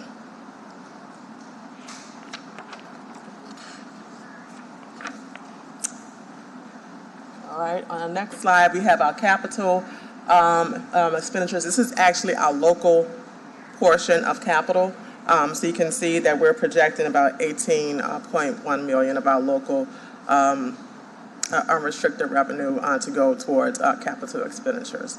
Our total federally funded capital expenditures, we're looking at about $50 million in total between all modes and maritime.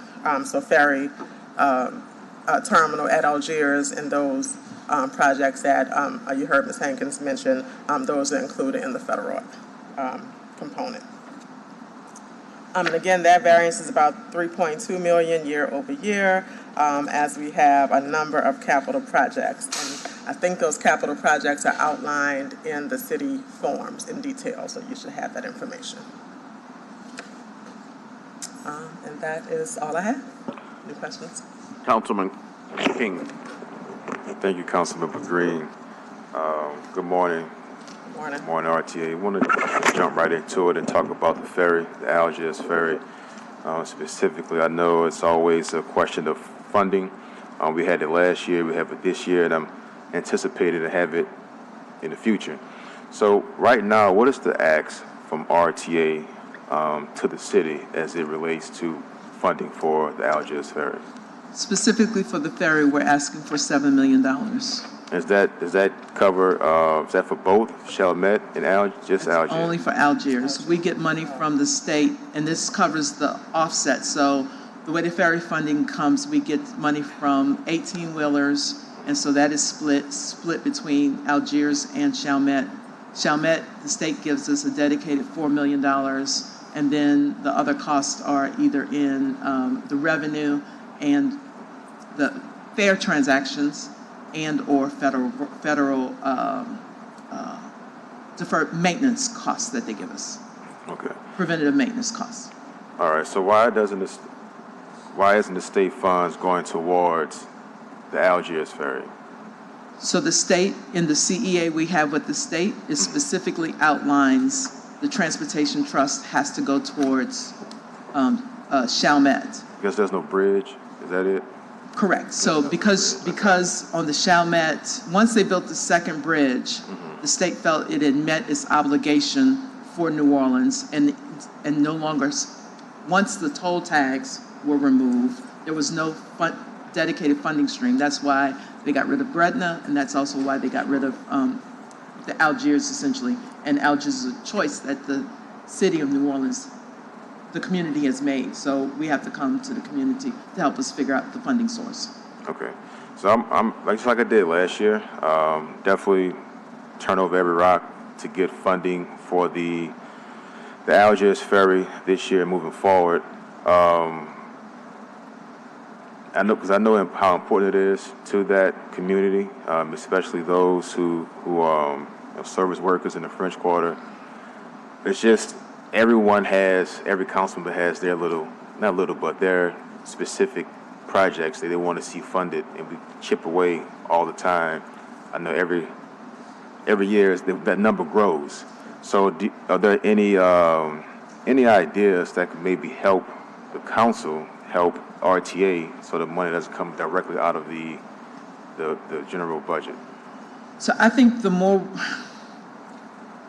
New Orleans is a special city, right? So people come here to enjoy our city. People come here, and the good chunk of the ferry ridership is tourism.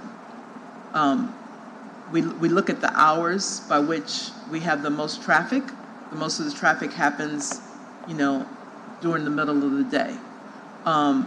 So I think the more burden we can place on the tourists as opposed to local, by either increasing the sales taxes on hotels, a fee on the hotels, I think is probably the best way to do that. I'm not an elected official or a lawyer, so I don't know how to make that happen. You're I know that other communities do that. I was in Kansas City, Missouri, and they have a tax on rental cars.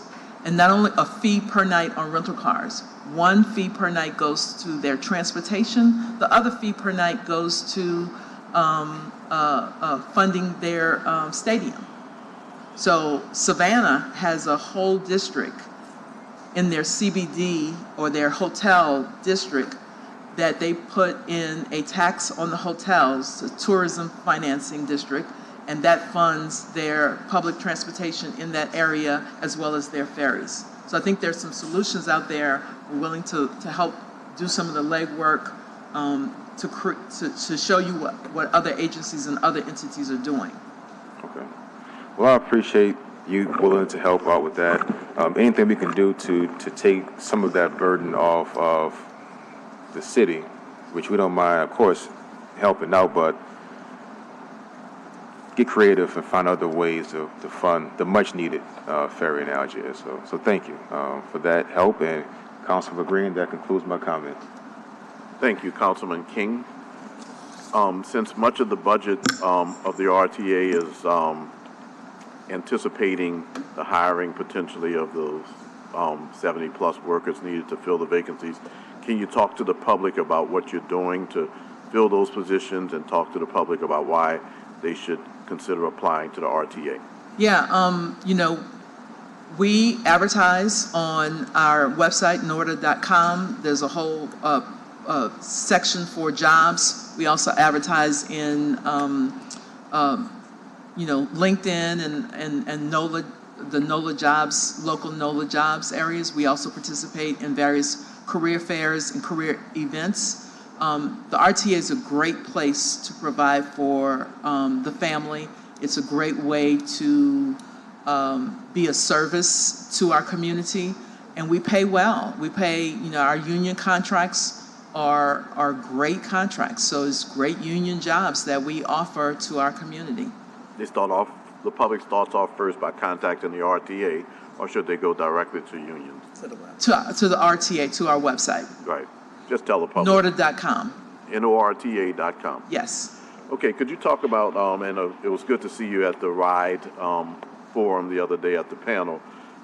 Could you talk about what I referred to and what others referred to, but I think I did most of the referring to, of the role that the state can play in enhancing public transportation in this region, and the role that the state can play in making a pitch for more regional cooperation amongst other parishes, and why is that important? Yeah, so I also participated in the recent study of how to revamp the Department of Transportation, right? One of the state has not increased its share for public transportation across the state since the 1990s.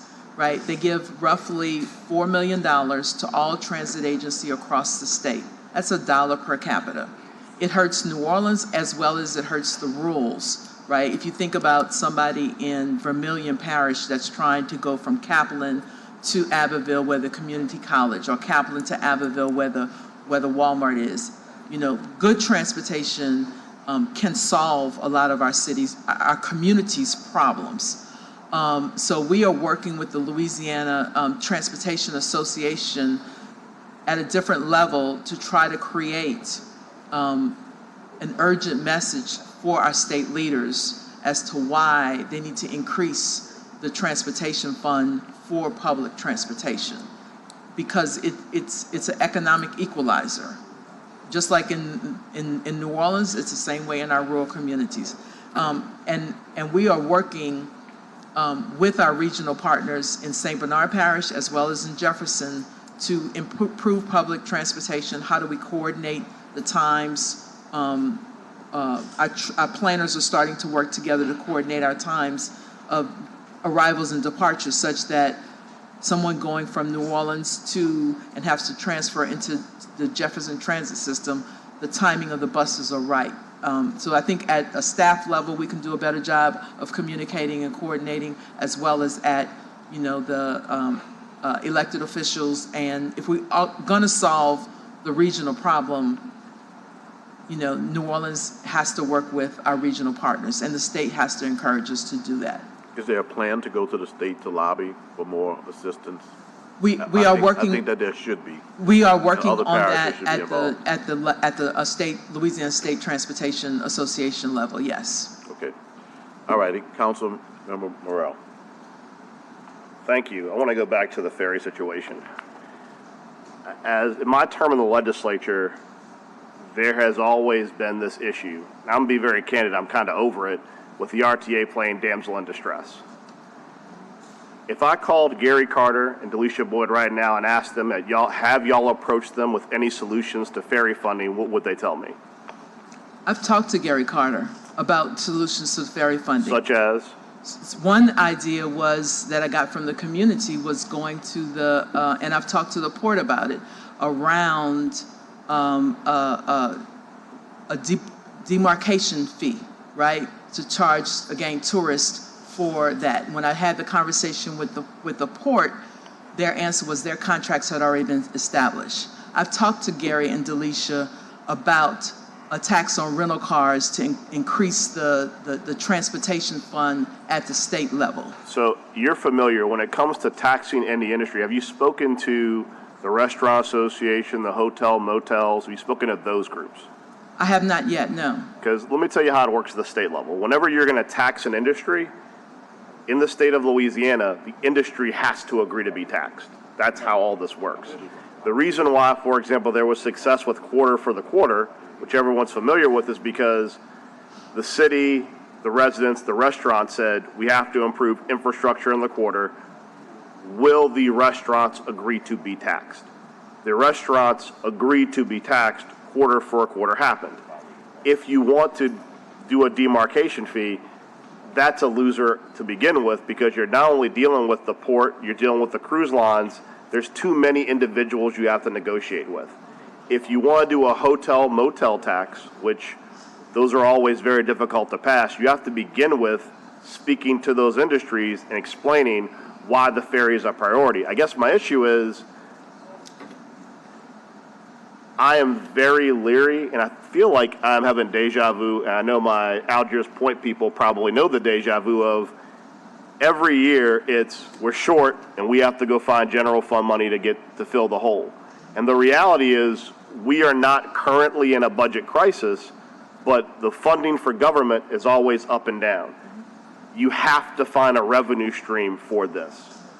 And the fact that I've been here 3 years and there hasn't been an identified revenue stream means the ball is being dropped. That's just what it is. And I mean, unfortunately, as a city, we are very limited when it comes to pass-through fees that we can do. All that is done at the state level. If the city of New Orleans could do a hotel motel fee, hell, we have done it for 10 different things already. We can't. All that is done at the state level.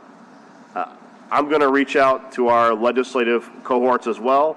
I'll reach out to Stan Harris, the Restaurant Association, those groups, and explain to them. But the reality is, to be quite candid, and it's the same conversation I'm having with the school board when they come up, y'all have a whole bunch of lawsuits with a whole bunch of outstanding money.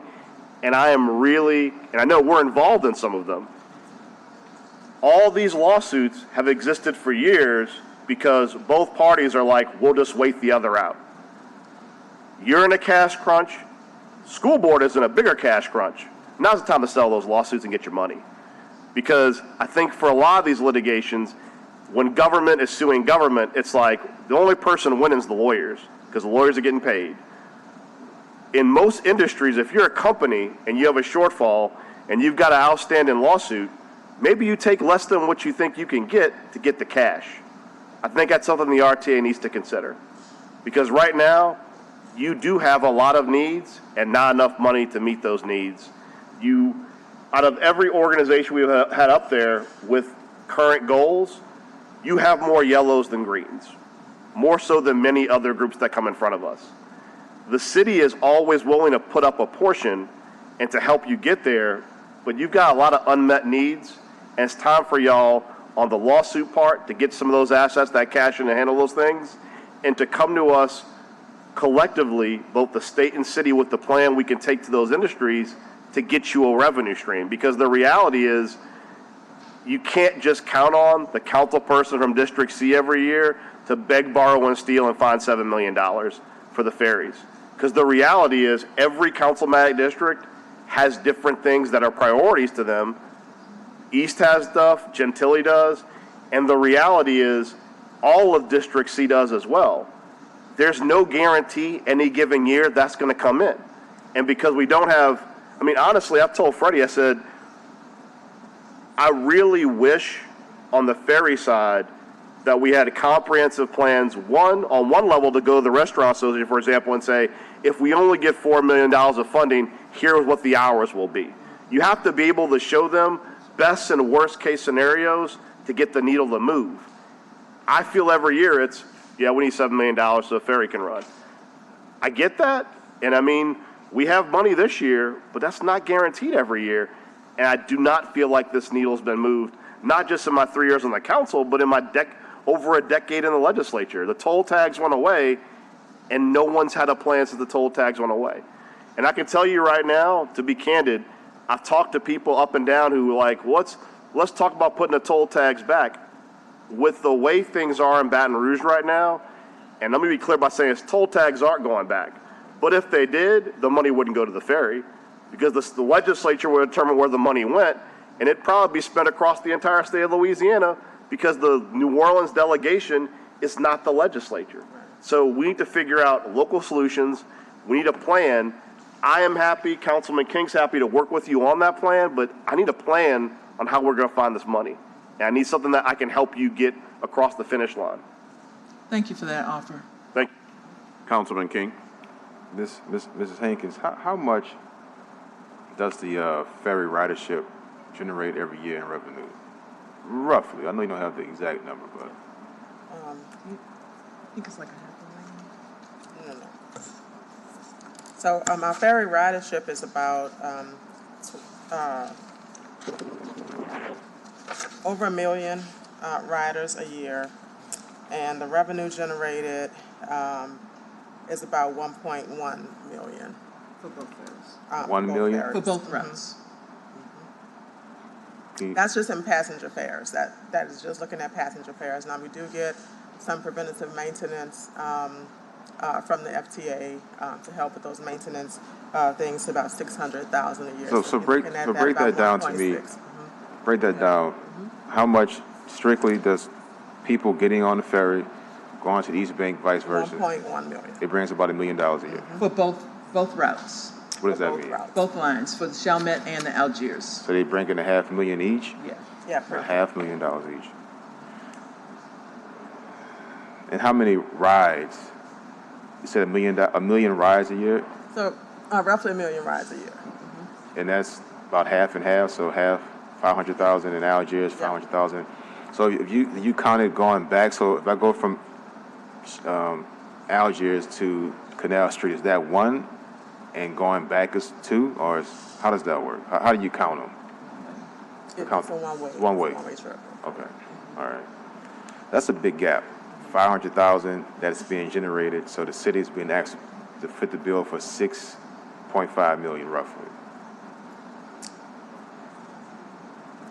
for about, if you split up the 600,000 on preventative maintenance, so you're looking about, add 300 to that, so 800,000 in revenue. Okay. How much did the state give last year? 10 Towards ferry, Algiers? They gave 10 million. And how much 7 for operating and 3 for capital. are they And giving? that was collectively for both ferries. For both ferries. Are they giving anything this year? No. We asked, and they said there wasn't any money. We knew when we asked last year there was going to be a one-time ask. Senator Carter did find some money for us to do the dry docking, a small money to offset the costs on the dry docking of the TJ on the Chalmette. But as it relates to Algiers, no. So the city is being asked to fund the entire ferry. And the state is, for whatever reason, I don't know, don't want to pretend to know, but saying now we're out of it. Okay. Well, we're making that ask, but, the RTA has made roughly a $25 million investment in the ferries using our own general fund for the past 4 years or so. And so while we understand that we're asking the city for $7 million, we're asking for whatever portion you all can assist us with. And we understand that if we have to cover it without general fund, we'll have to do that at some point. But we're hoping that we not go into reserves that could be used to put, buses on the street and things that, are needed on the other modes as well. So I understand. Yeah. That's kind of our position. We would like to not go on reserve, and that's money we can give to NARD and money we can give to streets, which is everyone's concerned about. Let me just make it clear. I'm gonna do what I can we all will to help the ferries. My family takes the ferry at least 3 times a week, minimum. So it's very important to all of us. We just have to get creative, and like Councilman Morales said, maybe settle some of those lawsuits with the school board, convention center, because the city can't be forced or put in that tough position every year to figure out how we're going to fund the entire ferry when the state isn't helping, or other parishes who use our ferries aren't helping as well. All right. Councilman Green, done again. Thank you, Councilman King. Councilman Thomas. Yeah, first of all, thank you. Thank you, but I'm asking this to just about everybody who comes before us, especially since the data center report has set the table for the economic condition in our community. In spite of what people have said, put in campaign speeches and said in platforms, black people are losing ground in this community economically. African-American business continue to participate at a smaller percentage than the speeches and the support lend themselves to. Y'all are a major player and entity, a lot of contracts, a lot of opportunities, supposedly. What are y'all doing to make sure that your DBE program, and I know Croson decision and many of the decisions says programs have to be race neutral, but when you see African-American contractors being kicked off of contracts or losing positions on contracts, that doesn't lend itself to closing the wealth gap. What are y'all doing to maintain and increase your position? Because currently, if you will listen to people who watch your agency, and many of the agencies, we talk about black business doing business, but the result, we're not seeing it in the per capita income or wealth results. What are y'all doing to make sure your primes are not taking advantage of their positions? Winning bids with African-American men and women as part of their subs, but once they're there, they're eliminated from the contracts. Thank you for that question. That's actually a 2025 goal, is to improve our mentor protege program. 2020 now? 2020 now goal, right? So one of the things we're doing right now. Because every day we wait, our community is getting poorer. Yep. So one of the things we're doing right now, monthly, we offer capacity building courses to our DBEs. So on the Tuesday night that we have our board meeting, that evening, we have DBEs where we're giving them technical workshops and resources. We got approved through the FTA, Federal Transit Authority, to do a mentor-protege program that we have started signing up mentors and proteges and starting to create partnerships. The other thing we do right now is when an invoice comes in, we make sure that the DBE has been paid and paid timely. So our DBE, we report on our DBE communications daily, monthly to our board, but our DBE office also, when procurements are going out, they reach out to the DBEs and the SBEs and say, hey, here's an opportunity for you to bid on. So they make sure that they are aware of that process. And we're doing outreach all the time, partnering with the city, partnering with the school board, partnering with the airport, such that when there's an event, somebody's hosting an event, they know also about the RTH projects that are ongoing. But do they also reach out to the African American men and women who own businesses? Because the DBE is different now.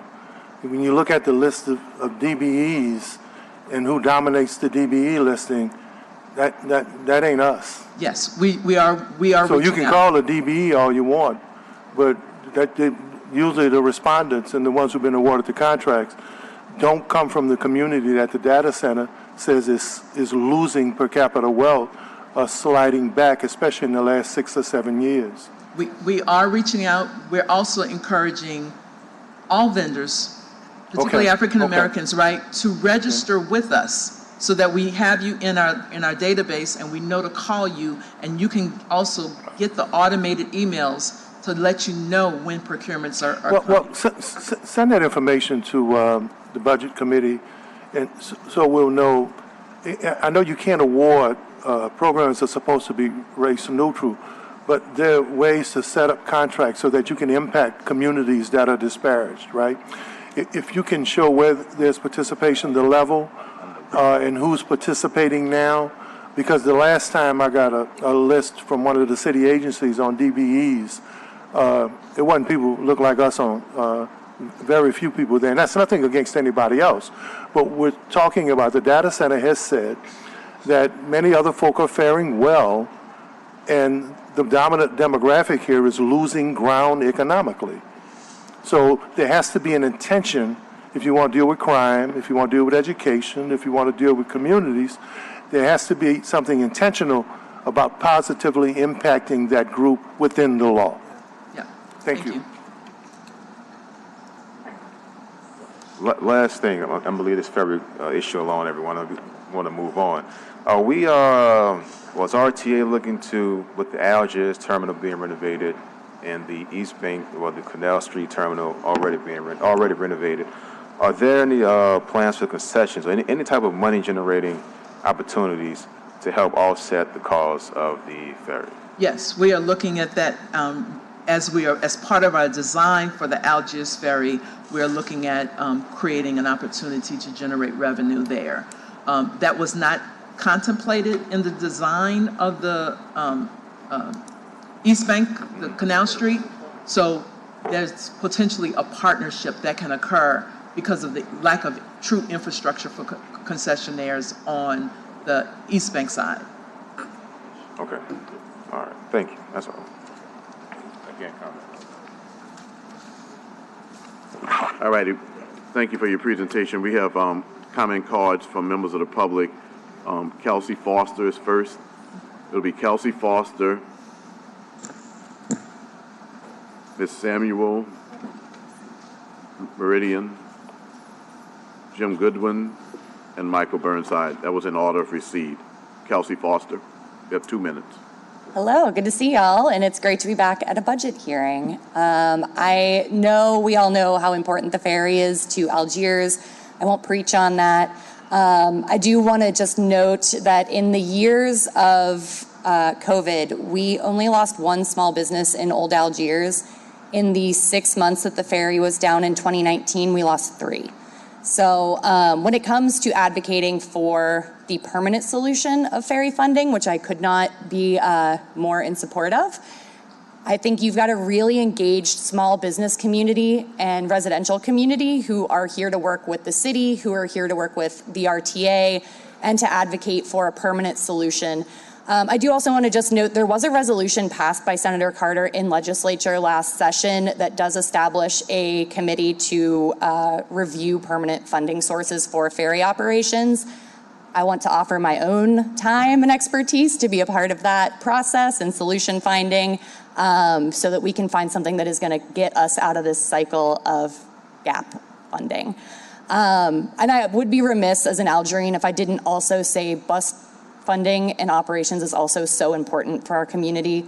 Up to a third of Algerines do not have a car at home, and some of the highest concentration of those folks live in the cutoff, where ferry ridership really isn't an option.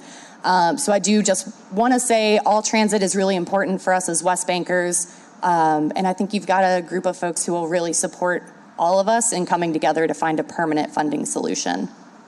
Thank you. Ms. Nahimi Samuel Meridian, and if that's not correct, just let me know. And I'm sure that's not. Yeah, my name is Nahimi Samuel Meridian. So it is, okay. Yes, you are correct. Okay. It's like pronunciation. And I live in 609 Valley Street, and I'm here as an international fellow, learning from the U.S. system to applicate it back in my home. And while I'm here, I'm working with Kelsey Foster and Algiers Economic Development Foundation. And I think that the ferry, the RTA are making a great work because I use the bus line for my work, and getting to work is like an important part of my fellowship. And RTA is helping very much in that case, and I'm grateful for that. The most part of RTA that I like is the ferry. The ferry is like important for me because it's the best way to get to the downtown in very few minutes. The negative part that I can suggest to RTA is to manage the frequency of the bus, because it's a little bit uncomfortable for me to wait for 1 or 2 hours to get a bus to get to the jobs or where the place I want to, and also the bus sign. But after that, I'm very grateful to live this experience of public transportation.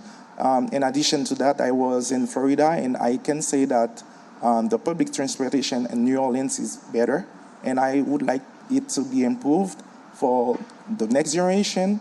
And thank you for hearing my comment. Thank you so much. Thank you for being here, and thank you for acknowledging our system as being, better than that other system. Jim Goodwin.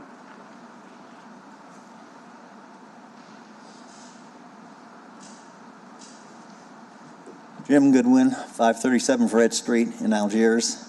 And much of what I was going to say has already been said, so I'll just reiterate that we definitely support, the community supports a need to find steady revenue stream for the RTA. I was going to steer away from ferries because everybody knows I'm a proponent of ferries, and here everybody's been talking about it.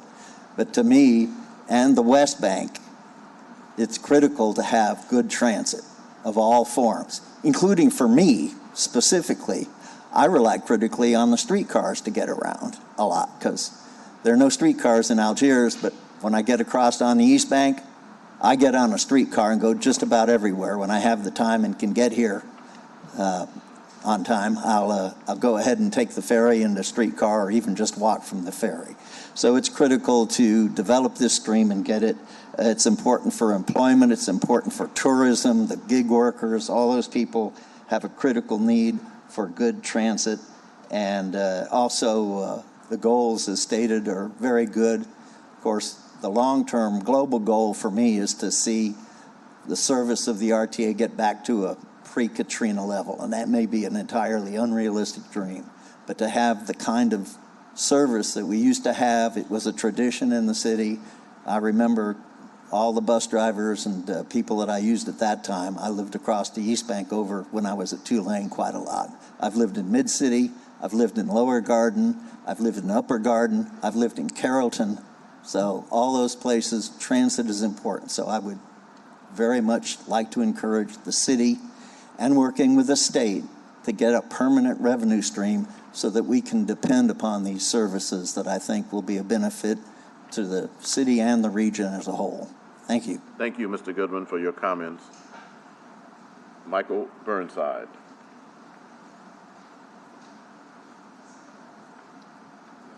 Michael Eric Burnside, 2215 Felicity. Unfortunately, the bus fleet still pollutes, particularly a bus that starts with numbers in the 200 series. The next thing, of course, is 20 shelters aren't very many for 356,000 people. The ferry building over in Algiers, quite frankly, the top floor should be live-in, should be apartments, should be open 24/7 and make money as a landlord. As far as the statue for Simon Boulevard, where the permanent downtown transit center is going to be, I had hopes for that coming to my neighborhood. It appears that those are dashed. Only 5% of the revenues for the RTA come from fares, so I don't know where the other 95% comes from, which brings us up to pie charts. It would be really nice to have a pie chart showing where the different revenue sources are coming from and where are the users going. Pie charts are wonderful things. You are paying $100K per FTE, which is good, but you still have an 8% vacancy rate, which is not good. And I could not find diesel mechanic on your list of positions, so obviously I can't read correctly or there's a terminology that I don't know. In regards to 311, I wish you were part of it. With regards to having a board chart, it would be nice to know who you report to, and also some sort of statement about the exit of Jefferson Parish from what is alleged to be a regional transit authority. Quite frankly, in my opinion, we probably should become a city department and start using brass, because not very many of our buses leave Orleans Parish. So I think I'll leave the ferry alone because it's already been discussed at great length. Thank you for your time. Thank you for your comments. Are there any online comments? I look forward to working with you, and as the council has expressed, and we've talked about, there certainly needs to be a permanent source of revenue for the RTA. If the state has not increased funding beyond $1 per resident since the 1990s, that's a place to start. And we talked about the need to address many times during these budget hearings the role that the state plays in enhancing regional issues and also enhancing the developments and the resources that they own within the city of New Orleans. Certainly we need to talk about that more. So I look forward to talking to you and to others about securing additional revenues, and it may include the state. Thank you. Okay, thank you. Mr. Chair, oh, not here. So our next presentation is the Algiers Development District. I'll turn this over to Council President Moreno.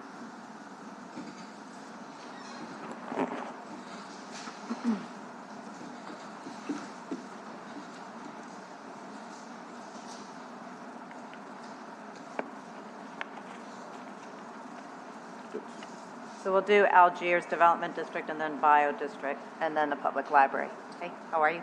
And also, we have the clerk. Oh, and the clerk, yes.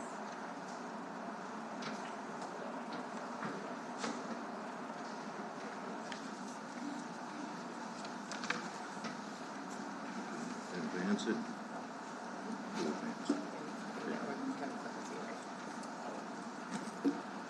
Good afternoon, council members. My name is Mark Major, and I'm the chairman of the Board of Commissioners of the Algiers Development District.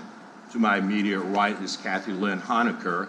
She is the CEO, Executive Director of the ADD. We're proudly here to submit our 2025 budget to you this afternoon. Prior to Ms. Honecker presenting that budget, I have just a few brief slides, and we'll move through them pretty quickly. First slide is, this is a artist's rendition of the building that we have under construction right now. As you can see, it's a 70-unit building with a combination of 1 bedrooms and 2 bedroom units that will house both mixed income and senior living. This is a picture of the building actually under construction about a month ago. We anticipate it opening about summer of 2025. We certainly want to invite the council to that ribbon cutting once that facility is ready to be occupied. Next is just kind of a depiction of the layout of the building. I'm not going to try to describe that with a small size, but we had submitted these to your office prior to our arrival. The next slide is a historic building that's going to be undergoing renovation, and that is expected to begin sometime in the first or second quarter of 2025, with an expected completion date of 2026. And again, this is just kind of the interior layout of that facility. And then lastly, just an overview of our entire campus. As you know, we house the military, we house Delgado, one of their campuses, and then lastly, the New Orleans Maritime Military School is a proud resident of our campus. And then lastly, just another depiction of future land use for the site.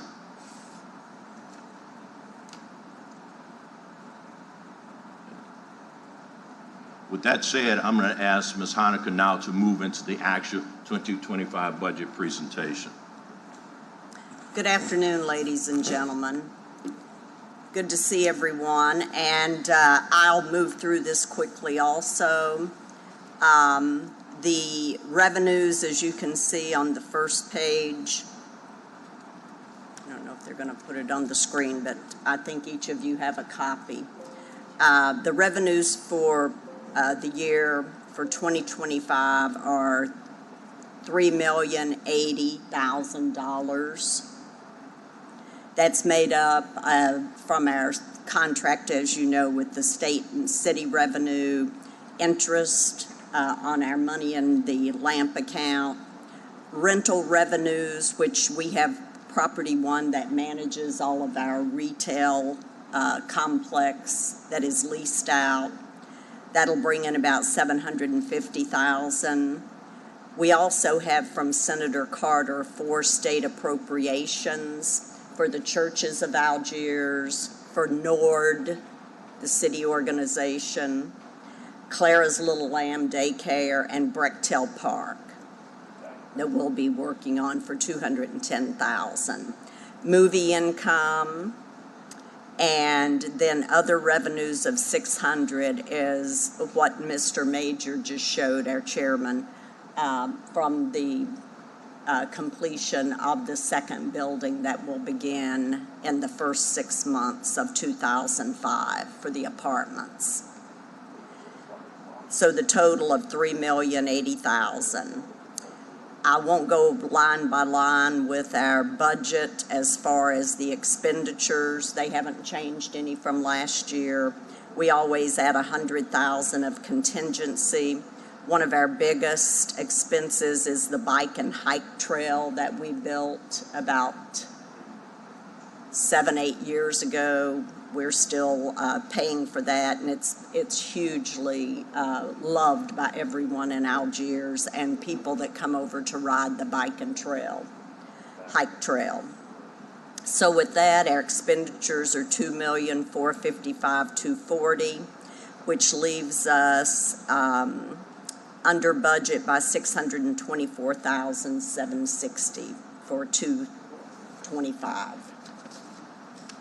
Next is just the page that shows every year, and you can see we remain pretty constant year by year, not a lot of changes.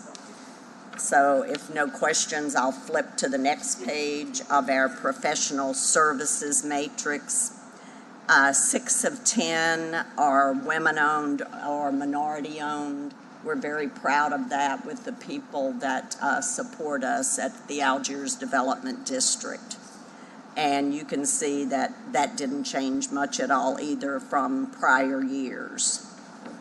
The next page is our organization, which I've been 20 plus years now as the executive director, CEO, and we have Vanessa Duplessis, who is our office manager. A lot of you may know Vanessa from her time at City Hall.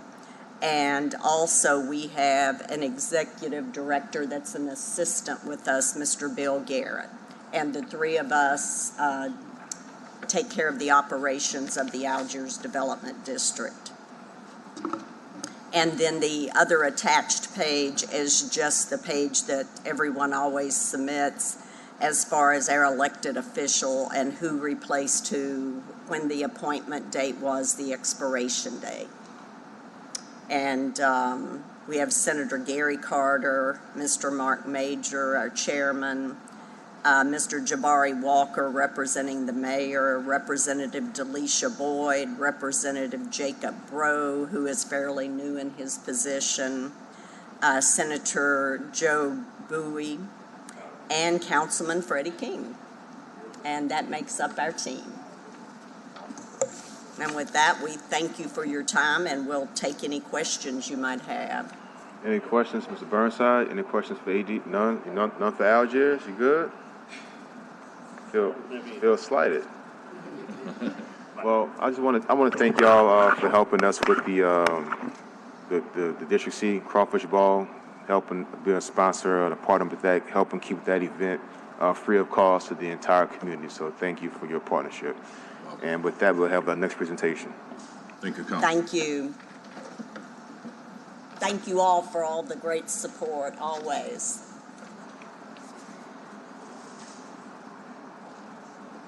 Mr. Burnside, it's your first time to having a comment.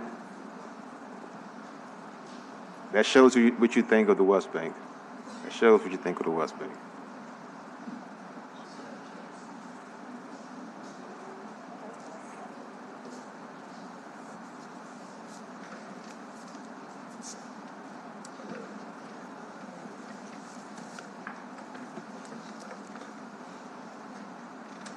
They just said their presentation. All right, I think we'll do Bio District, obviously, next, perfect, and then we'll do, if the clerk's office is ready, we'll go back to them after Bio District finishes up. Thank you. Thank you, Mr. Chairman and members of the council. I'm Andy Copeland. I'm the chair of the Bio District, and I'm thrilled to be joined today by our Budget Committee co-chairs, Emily Arata and Charlotte Parent. And so we are thrilled to present today. And again, we got the template on Monday. We produced it quickly, so sorry we didn't have copies in advance of today's meetings, but you have them in front of you. Next slide, please. Our vision is to create a vibrant, authentic, engaging place where institutions, industry, and the community convene to tackle global challenges in health and wellness, alongside economic and health disparities in New Orleans. And our mission is to be an economic and jobs engine that promotes anchor institutions, research centers, economic activity to grow innovation and opportunity for all. The first year, this is our first time that we will have actual resources to invest on behalf of the public. We are administratively supported. Next slide, if you would, on personnel. We are administratively supported through a contract with New Orleans Business Alliance. We are not intending to hire staff. We are intending to spend money on projects that make a difference in the community as we build out our administrative strategy. So this first year, what you're going to see us doing is making investments that you can see in the community, the benefit of that Economic Development District funding that you all have so graciously provided us. I'm now going to turn it over to my colleague Emily and my colleague Charlotte to walk through some of our goals. Hey, good morning. Thank you so much to the council for making time for us this morning and for providing leadership and oversight of the Bio District. My name's Emily Arata. I'm here in my volunteer capacity as a board member of the Bio District, where I serve as a gubernatorial appointee, and as Andy mentioned, as co-chair of the Budget Committee, alongside my colleague and fellow City Hall alum, Charlotte Parent. Earlier this year, the City Council approved our strategic plan, and what we'd like to do is quickly lay out some of the strategic focus areas and quick wins that were described in that plan. We've also made available in the presentation some of the more detailed initiatives and objectives and their timelines, and then Andy can walk through the budget numbers for this year. So just overview, some of the strategic focus areas, 4 key focus areas. Number 1, real estate. Second, placemating. Third, partnerships. And finally, governance.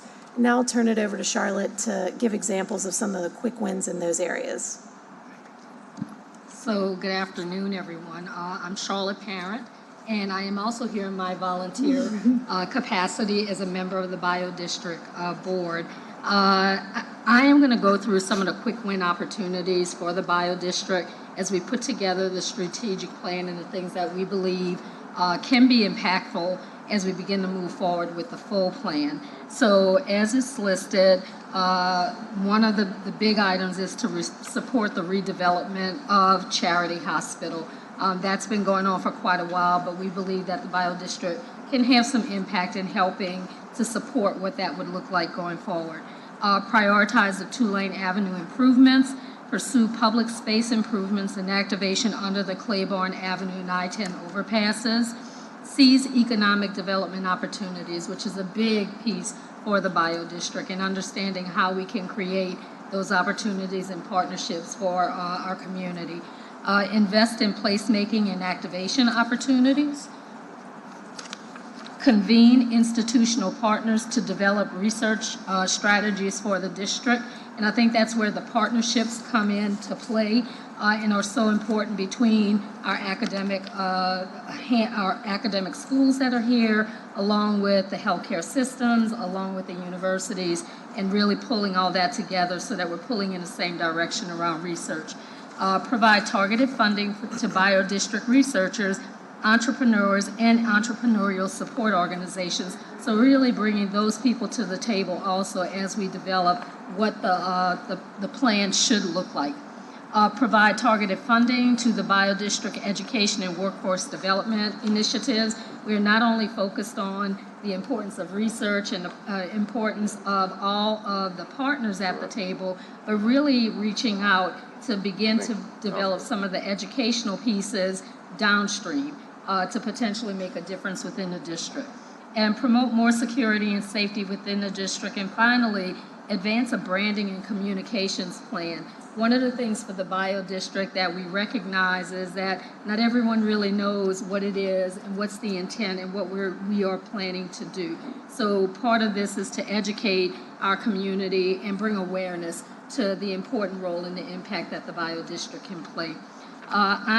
In your packet, you have a set of timelines. We're not going to go through the timelines, but it does take us through our plan for the next 3 years and what we're anticipating that we will accomplish. And I'm going to turn it over back to Andy to talk about our budget. So if you just advance the next 4 slides, these are the detailed goals that we've got. And thank you, Charlotte. Thank you, Emily. I think it's just worth noting that these 2 senior leaders from our 2 major healthcare systems are working together. That's part of the collaboration that we like to see. It's not just Ochsner and LCMC, but it's also Tulane, it's LSU, it's Xavier, it's Delgado, it's Dillard, it's University of Holy Cross. All of our universities work with us together. In terms of our 2024 budget that you all approved last week, thank you very much. We anticipate spending about $390,000 in other operating. A lot of that is connected to kind of the quick wins that Charlotte talked about around activation and placemaking. Particularly, we're working closely with the DDD as well as with the city and GNO Inc. on things that we can do in the downtown vicinity over the next couple months to support the implementation of their plan. Next slide, please. With regard to the 2025 budget, we're anticipating, I guess I missed stating something. We're anticipating from city funding about $1 million from the EDD revenues in 2025, and from state funding, we're eligible for a match from the state. We have to go approve that, get that approved by the state Department of Economic Development, but we will do that once we have the city budget approved. So we'll actually be able to spend some state money on public infrastructure in 2022. There's a very detailed slide that is unfortunately very small, but it highlights, in the next slide, if you will, highlights there are really some key areas where we're investing in. Job creation, which is supporting that entrepreneurial ecosystem, workforce development and education, as Charlotte described, the downstream investments, and then the bulk of our investments are in placemaking. And if you will, I'm going to go past the question slide, but if you can whip through a couple other ones. The tactical investments along Tulane Avenue, and we'll, if you can go, we've got a lot of investments that we are proposing in that placemaking along Tulane Avenue, starting with bus shelters. So next slide. Working closely with the RTA. Yep, that's the bus shelter side. Next slide, it shows the pictures of those. These are from our strategic plan, but we think we can have safe, beautiful, bus shelters that make the amenity for our transit riders much better in terms of keeping them dry when it's raining and keeping them shaded when it's hot. Next slide. We also want to see a bunch of activation and safety lighting. We're working closely with the DDD on this. Next slide, I'll show you the pictures. These are examples of kind of activation lighting that you've seen in other cities. It doesn't look like we're trying to recreate the Costco parking lot. It looks like we're trying to create a place of beauty, but that also happens to share the benefits of safety and public safety. And so we'll be working with the DDD to implement, along with their contractors, that kind of lighting in the Bio District. Landscape enhancements is the next area, particularly around Tulane Avenue.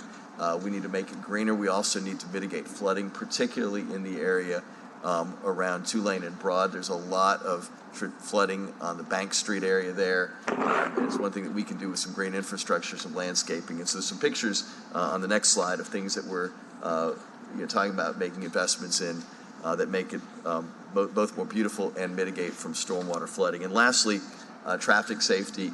There's a lot of opportunity for pedestrian and bike improvements. There's some creative crosswalks that are pictured in the next area.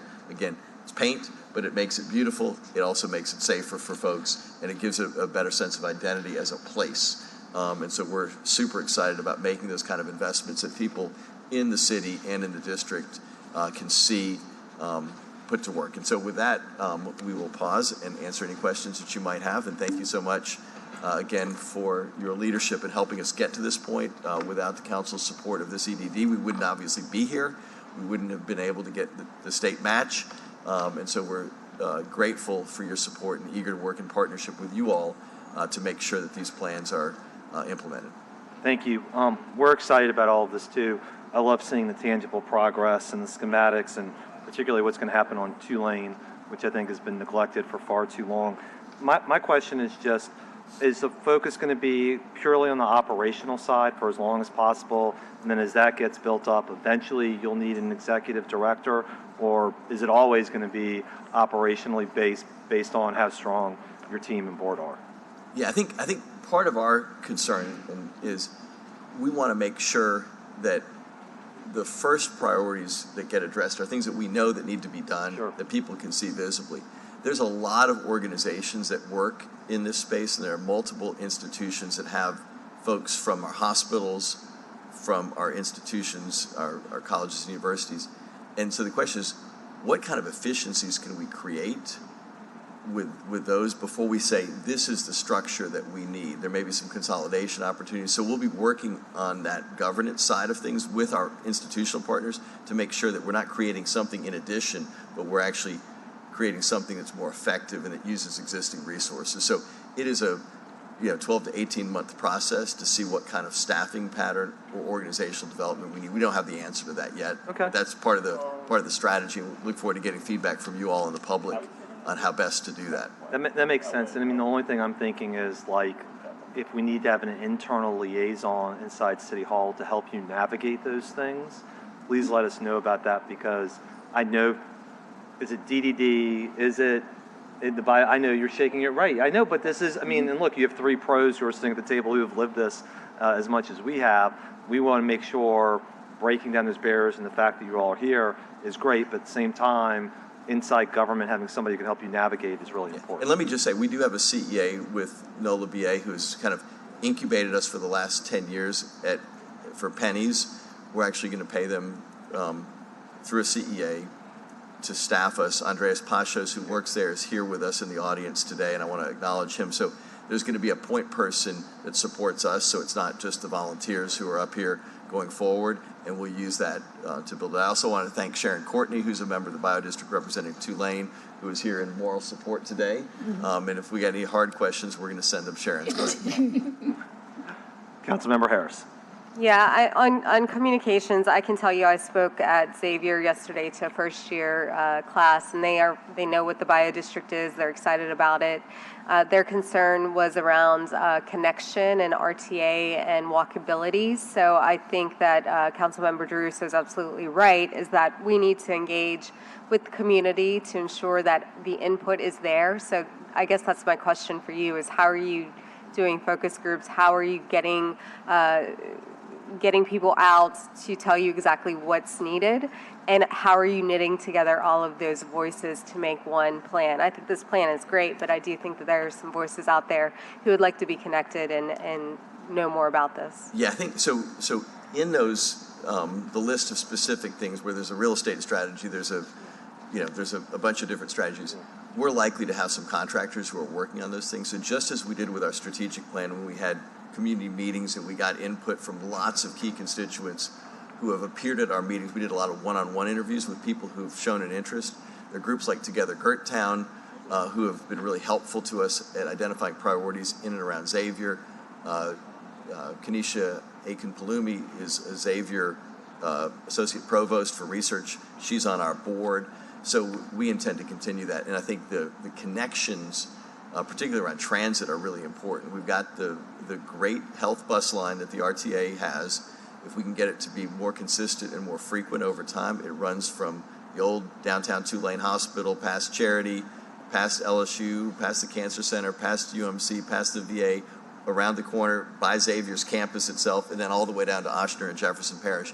That is a real asset for us, and if we can use that as a place of connectivity, that's helpful. For the Xavier students also, increasing the frequency or access of things along Norman C. Francis Parkway, so if they're coming from the back end of campus, or whatever that side of campus is, they can also access the amenities of the district that way. But it's a really important thing. That the reason the district includes Xavier was intentional, and we want to make sure that Xavier remains prioritized in the development, both at that end of campus, and Emily may have something to say about Xavier Ochsner Medical School downtown. Absolutely. Yeah, and I think, listen, I think that the students' concern was just that, especially as the medical school is getting built, to have that connectivity and walkability is going to be critical. The other thing is DDD does a great job with its ranger system, so I'm hoping that you are able to mimic that, if not contract with DDD to just expand their range. They'll need additional rangers, but I mean, they do things like walk people at home at night, everything that they do, report issues, and you're going to have that to maintain the beauty of what you're going to install. So thank you for working with DDD, and I look forward to all of this, especially the specialty grocery store that's and I think in the Bio District.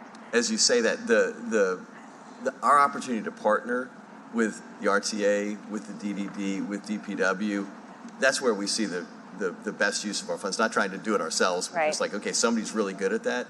If they can expand those contracts, and they may need a little help with that, because every time I talk to Davon, he's not worried about his ability to do it in the downtown section. Yep. But can we expand their contract to include some of his DDD services in the other parts of the district? So that may be a challenge. Yep. Thank you. Yeah, before I get to Mr. Burnside, just closing out, I just want to say, this is the first time in my life I wish I was 10 years younger.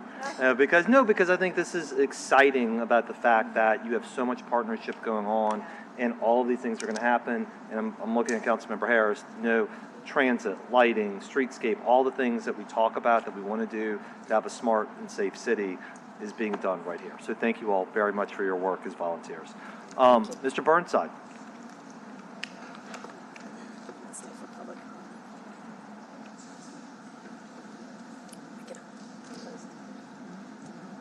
Someday I'll get tired of being the only guy who's not excited.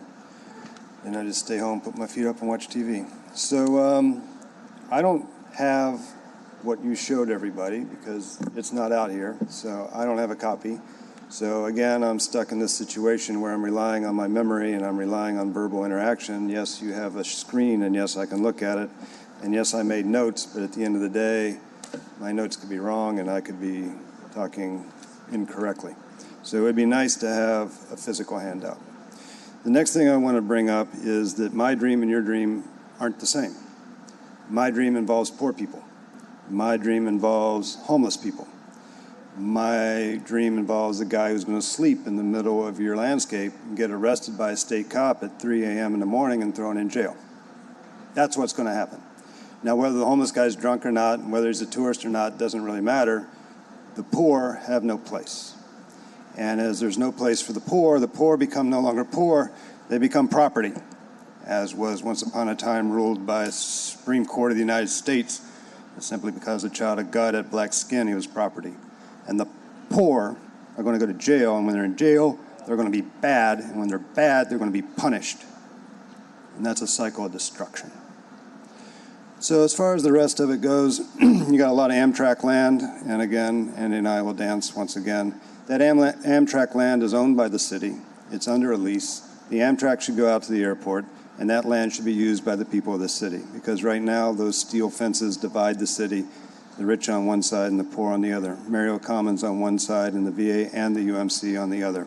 And they're both on South Galvez, and they're less than half a mile apart, but socially you'd never know it.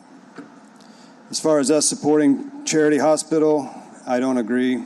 The state should have sold that building 3 or 4 or 5 years ago when they first had the opportunity to get a developer. The developer would have bought it for $50 million and put it on the tax rolls of this city. So for the state to hang on to it and keep it tax-free, I don't think the city should invest any money in that building. Thank you. Thank you, Mr. Burnside. Thank you all very much for being here. We Thank appreciate you. all your time. Thank you all. Take care. We have online comments? No? Okay. All right. Next up is the clerk's office.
Y'all are just talking to me, so you can go ahead and start by introducing everyone at the table. Okay. They left you by yourself? No,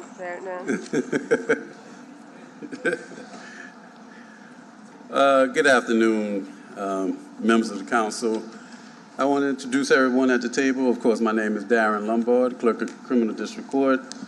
At the end, we have retired Judge Edwin Lombard. We have our accounting manager, Sean Bruno. We have our logistical person who's on top of everything with the buildings, Louise Gray. And we have Nathaniel Weaver, who is the director of the Justice and Tech Modernization Project. So he's accompanying us to give some more insight on what we're doing.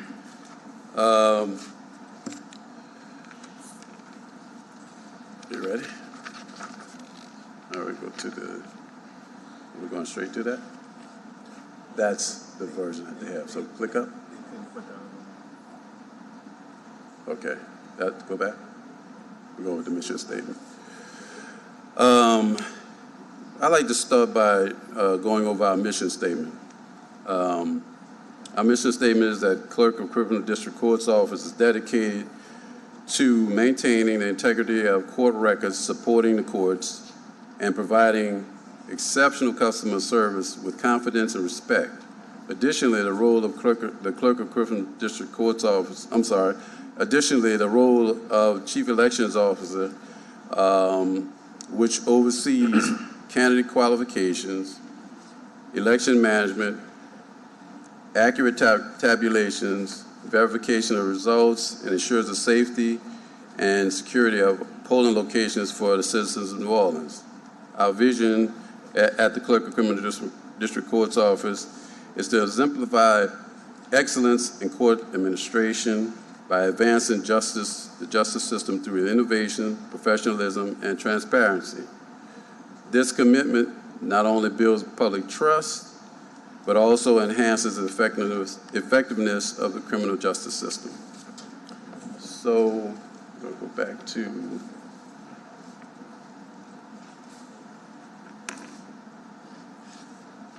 So we're going to start with our department goals from 2024, which one of them was a highlight. And I want to thank the council directly along with the administration for allowing us to, the funding to give our staffers an increase in paying our baseline entry-level positions.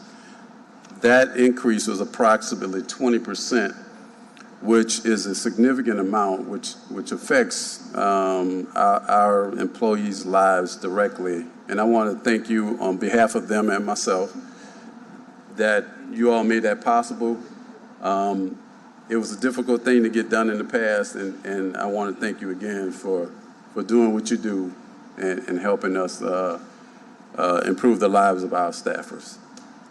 The other thing is, and we're going to touch on it with Nathaniel, is we've implemented the initial phases of the CMS process with funding from the LCLE and the JTMP, which was, I can't, well, let me go back. LCLE gave us a grant for $1 million to implement a new case management system, which is kind of like the hub of what Nathaniel was working on.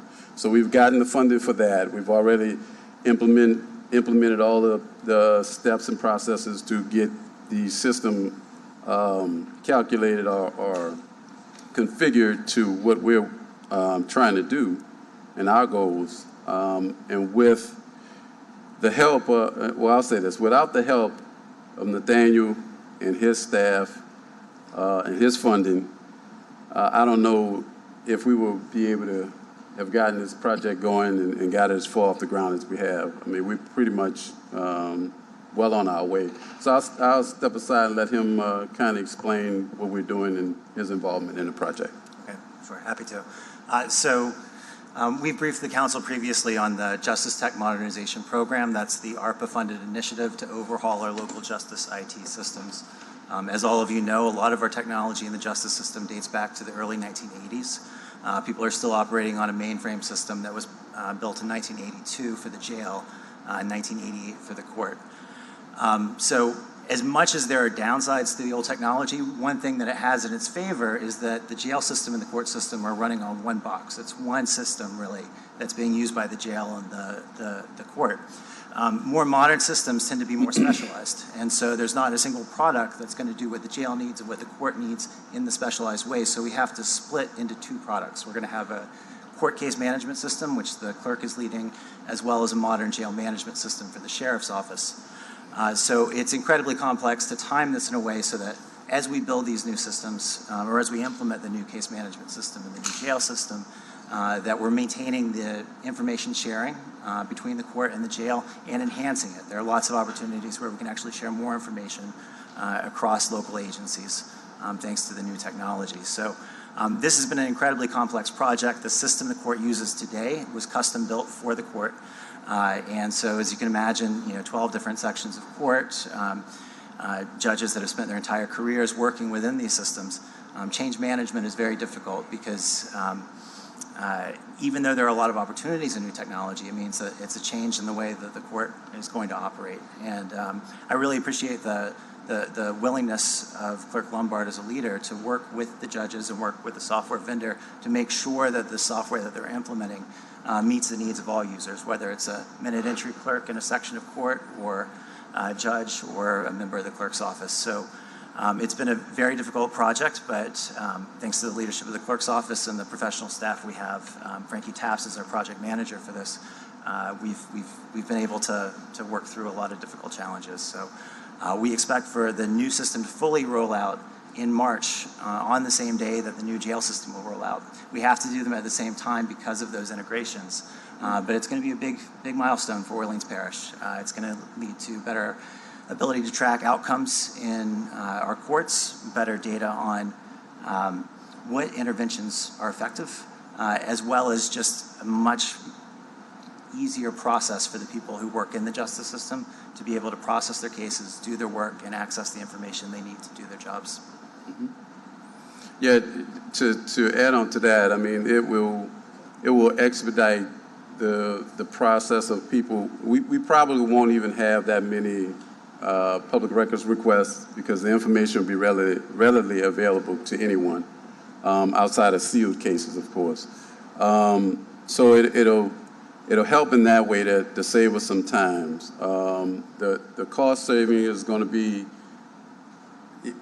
on into the future. We'll save in paper, which is a huge cost to the office. We're saving storage, which is another huge cost. I mean, we spend $30,000 to $45,000 a year, give or take, on storage alone. I'm sure you're aware of how we're trying to find new storage space as we speak, and the cost and difficulty in the logistical aspects of getting files from Iron Mountain to our office and sometimes back. It will eliminate that issue. And generally speaking, the public will be able to go on and look at whatever they need without having to come all the way down to the office and sit with us and make their requests, and then sometimes have to wait on their request.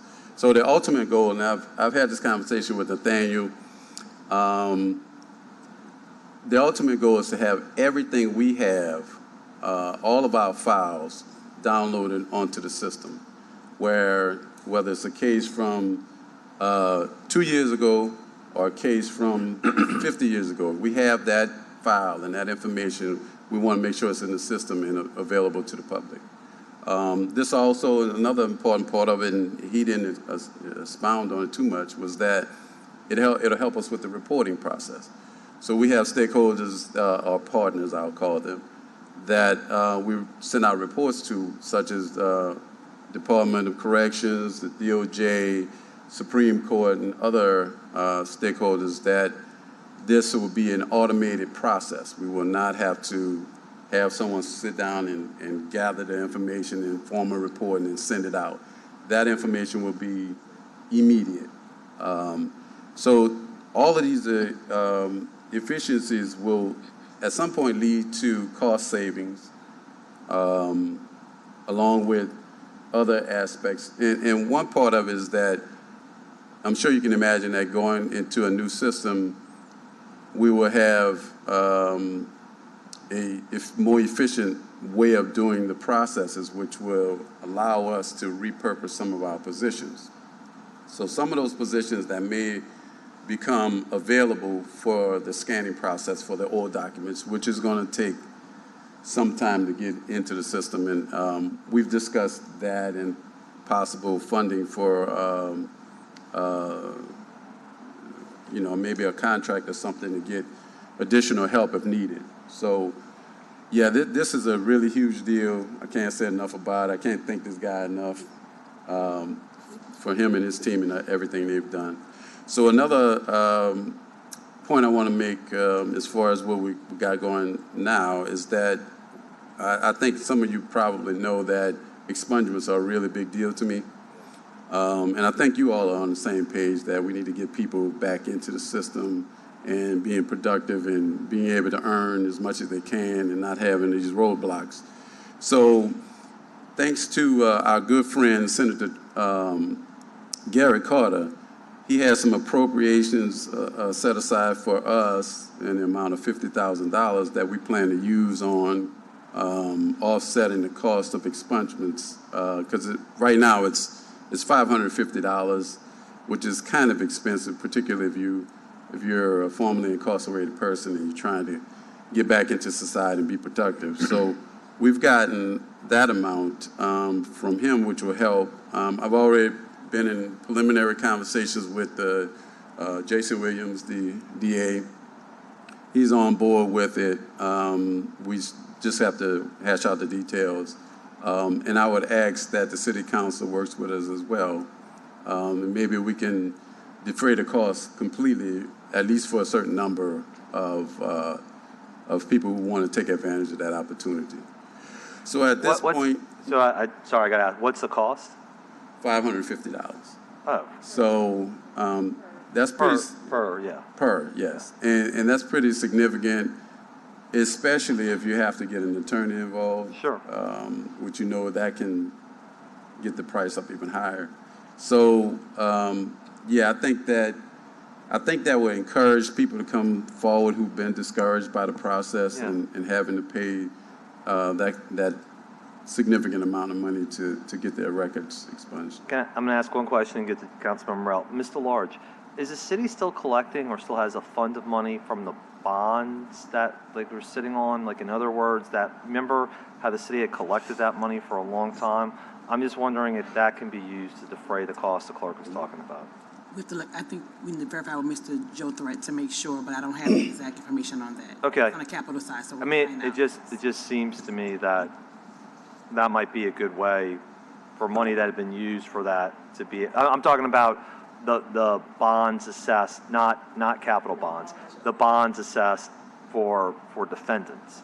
Because remember this, I know the city had collected money and been sitting on it. It's been sitting in escrow for maybe a couple of years, and that may be like the highest and best use of that money is help expunge people's records. Right. I just thought, Councilmember Morrell.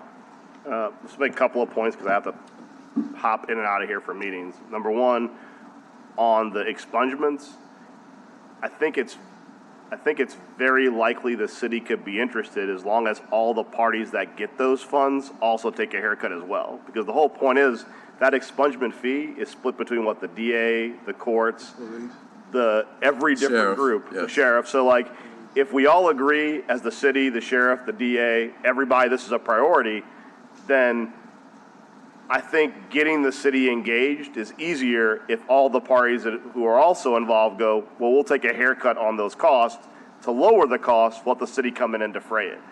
I think that generally speaking, this would be a great opportunity for the DA's Civil Rights Division to come in and say because the biggest problem with expungements, because I used to do them and I know Judge Lombard, when he was an attorney, we all used to do this, is that usually they're expensive because DAs are hostile to doing them. If you have a DA who's willing to help facilitate expungements for people that serve their time or even people who were never actually charged but it's still on their record, then that significantly removes those obstacles of having to hire a lawyer and go through that process. It really becomes very ministerial if a DA on the front end goes, I'm not going to oppose it. So from my perspective. That would help the process. That process significantly. Generally speaking, I've seen the administration's recommended funding for the court. It's disappointing to see that they have not lost this lawsuit enough times to realize they can't just come in and cut you. Right. And as someone who has dealt with this issue from afar as a legislator, when Senator Murray got that legislation passed, who has seen as a litigator and participant that this is a lawsuit that's been settled, your funding is your funding and the city needs to fund it. So I just want to express my support for funding all of the positions because that is what the law states and that is what the Supreme Court has upheld. I will say further, and you know this when you were working there, Mr. Clerk, this technological upgrade is long overdue, but through 2 administrations, they blocked every effort from the previous clerks through yourself to do it because they were fixated on the lawsuit, even though there were multiple opportunities to have a conversation. And the reality is that when you have a fully modernized system, you should be able to transition some spending you have on staff to maintain and utilize in the system. But because the multiple administrations have been hostile on the funding of your office, that was never a conversation. I think once you get past the modernization, you can have that conversation with an administration that's willing to have a candid conversation on future funding. It's hard to do that when I say that from the perspective of the administration proposed cutting the council by 30%. So they've been on a cut run, which is kind of nonsensical. So I support the fully funding of your office. I support the modernization. It is very disconcerting when you go into criminal district court and DOS boots up. And You Yes. go into courtrooms and it's the green screen from like War Games with Matthew Broderick in the 80s. And it's not surprising that to this day, you have the sheriff and other folk losing people in the system because the system's from the 80s. Yes. And a modernized system where you guys can transfer documents and status in a real-time basis is efficient and fair for everyone. And what you've been dealing with is bubble gum and tape trying to keep the system up. So I appreciate your efforts to modernize. I support that as well, but I just wanted to put that on the record before I dip out and dip back in for the library. Appreciate you. Thank you. Councilmember King. Can you, thank you, Councilmember Caruso. Clerk Lombard, can you speak on or highlight the issues with the operating expense and how you need that to be kind of beefed up? Yes, I'll turn that portion over to Sean Bruno. Sure. Good afternoon. Yeah, I mean, that's one of the biggest things that we've been seeing is with our operating budget. We've been budgeted at $153,000 since 2018. How much? $153,000 since 2018. So we hadn't had an increase in our operating expenses. But the one thing that has happened is, I think, because of staff, staff coming and going, we've had some money left over in our salaries. So I believe the city has used those funds to kind of cover our operating costs. But what we would want to do would be to try to shore up our operating numbers because costs have just gone up. We looked at, the cost of paper and envelopes just going through the roof. And we go through reams and reams of paper. And unlike civil court, you don't charge. Well, we're talking about the paper, the dockets that we run for the judges. For the judges, okay. And we have to run this every day. So we go through reams and reams of paper. We also provide paper to the sheriff's office for what they do. And those costs have just, as a result of the pandemic, have just gone through the roof. For a box of folders, 25 folders, we pay $100. And we go through a lot of folders with all the cases that we deal with. So costs are just going up, on a regular basis. Other than that, there was some costs. For example, we had machines at our office that the city used to pay for. Well, I think the city canceled that contract and they transferred all those contracts to the department. So now we have to pick up that cost, but the budget wasn't increased for that additional amount. So we had to use, any monies that we were able to come across to fund those Kyocera machines. So those are just the things that we're trying to set right to make sure that as we go through our operating budget, because we're constantly having to move money from here and there just to kind of cover our needs. I think the other thing that changed is previously the city would cover our audit costs. Well, last year they said, look, we want you guys to pay for the audit costs, but they did give us an additional allocation to cover those costs. So that was $45,000. So in 2024, our budget did go from $153,000 to $193,000, and that $40,000 was the audit cost that the city used to pay for that they want us to pay for currently. Other than that, like the clerk mentioned, Iron Mountain, those costs are just going up on a regular basis. And it's just something that we have to deal with. I think eventually, once we get our case management system up and running and we, become paperless, I think those costs will come down. But we're, years away from, that taking place. So it's just something we have to deal with until we're able to become paperless. And I think the only other thing that, as far as our operating budget, that Kirk mentioned is our second chance expungement program. That's something that we really want to put into place. We're asking $50,000 to help fund that program. And with the case management system, we're going to have some computer upgrades. So we put in the budget $20,000 for hardware and computer upgrades. So in total, we're going from $193,000 operating budget to $405,000. And that increase is, again, I think it's primarily because we've been stagnant since 2018, and with the, inflationary costs, we're just kind of, coming up to par with the today's costs. Right. Okay. One other question. Clerk Lombard gave us a tour of the storage facilities last year. I mean, it had guns and weapons stacked up like on the shelves like books in the library. And I didn't realize till you explained it that you can't discard any of that evidence because of appeals, and you got to keep everything for a lifetime, and that just adds up every day. Yes, the space every day it becomes more and more limited. No, the rats can't eat through these. I mean, like machine guns stacked up, all sorts of stuff, all kind of evidence. It's in jails, former jail cells. It's sitting on top of toilets, sitting in the showers. I mean, just anywhere you can put it. Any movement on getting more storage space? I'll let Ms. Louise speak to that one. Good afternoon, Council.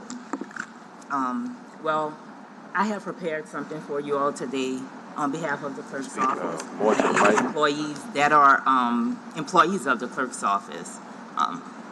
In reference to your question, the conditions of our staff and what they endure are unacceptable. And it's not just regarding the property and evidence, but also the exposure that they are exposed to daily. And that is potential mold and asbestos, excessive condensation and water leaks, sewer and HVAC issues, faulty electrical systems, and infestations of rodents and pests. Many of these conditions are the same as several of our fellow criminal justice partners, like the New Orleans Police Department, have also reported, and they were removed from. These hazards are a daily reality, and our employees deserve much better. Our workforce is in dire need of a workplace where they feel valued and not just necessary. A space where they can perform their responsibilities without the fear of ceiling tiles collapsing or the indignity of sitting in puddles of water. You all came out to visit and had genuine concerns of the spaces that we have that include the 2671 Gravia Building, Criminal District Court, the Clark Street Warehouse, and the former Orleans Parish Prison, where prisoners were relocated due to its dilapidated state, yet our employees remain, along with the storage facilities that you mentioned earlier. Unfortunately, I'll report to you that despite your visits and those of capital projects, property management, contractors, and others, the conditions have not improved, and in fact, they have worsened, with the buildings deteriorating further. As I appear before you today, I did present a capital request on behalf of the clerk's office that we outlined as several critical requests for approval. However, none of them were granted. We asked for mobile trailers, for office space and fencing. That was $400,000. We asked for this so that we can purchase the trailers and have restrooms to provide basic humane facilities to our employees so that they can use the toilets and not the prison toilets that they are using now. We asked for a gated and secured parking lot because right now, out of 3 buildings that the clerk houses, we only have 6 parking spaces, but we have over 80+ employees. Other departments who also share the same facilities with us have parking for their employees. We asked for a roof replacement for the former OPP that have 16 roofs at this location. So when those roofs are not working and they're broken and they're leaking, they're coming into the building, and that's why you see an even more dilapidated state. We asked for renovations to the 3rd and 4th floor of OPP. We also requested the consolidation of a storage facility, which we looked at the old Israel M. Augustine building as a potential site. And lastly, we just asked for a complete overhaul of the old CCC, the Community Correctional Center, that's close in the proximity of the courthouse. That CCC would stand as a clerk's building to house property and evidence and records that we have. And this would also accommodate offices, storage, and parking long-term without a need for a temporary space or a shared space. While I do understand that capital projects had limited funds available, as the head of infrastructure, in good conscience, if I failed to advocate for the needs of the clerk's office along with the clerk and our other staff, it would not be good for them. Our most immediate requirement is the mobile office trailers to move our staff out of the former OPP. Though the price of this may seem high, investing in the well-being of our workers who tirelessly maintain the integrity of the criminal justice system and elections is a small cost in the long run. And finally, I must highlight one more point. As you are aware, the Clerk of Criminal Court also serves as the Chief Elections Officer. Just yesterday, we concluded early voting, which included an amendment to the Home Charter Rule, Article 2, Section 2-202, adding workers' rights to the Municipal Bill of Rights. The two sections resonate deeply with our request. Number 10 was the natural resources of the city and the healthful, scenic, historic, and aesthetic quality of the municipal environment shall be protected, conserved, and replenished as much as possible, consistent with the health, safety, and welfare of the people. The people have, and number 12, the people have the right to a safe workplace that complies with all federal, state, and local workplace laws and regulations. As you deliberate on the budget allocations this session, I urge you to reflect on these provisions, as well as the vital needs of some of your most dedicated and hardworking employees, some having served for over 40 years. So to answer the question, we have not received anything since you came. And I referred to the councilman who stated something about the capital bonds. If there are any capital bonds that you can allocate to our office that we can get our employees in a better environment, we would truly appreciate that. Thank you. Thank y'all for sharing that information. So I've taken notes. If you could send me that detail, that'd be great. We'll be going into session starting next week discussing these items. And I did send 2 text messages while I was sitting here to individuals, making sure they were listening to those concerns as well for property management and to capital side. So we can address those. Thank you. All right, thank you.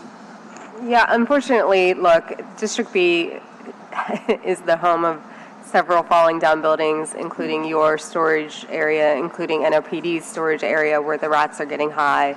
And so one of the things that I did talk to Superintendent Kirkpatrick about is the criminal court judges allowing some evidence to be disposed of after a certain period of time. So I think we need to circle back up on that in order to get the storage situation taken care of.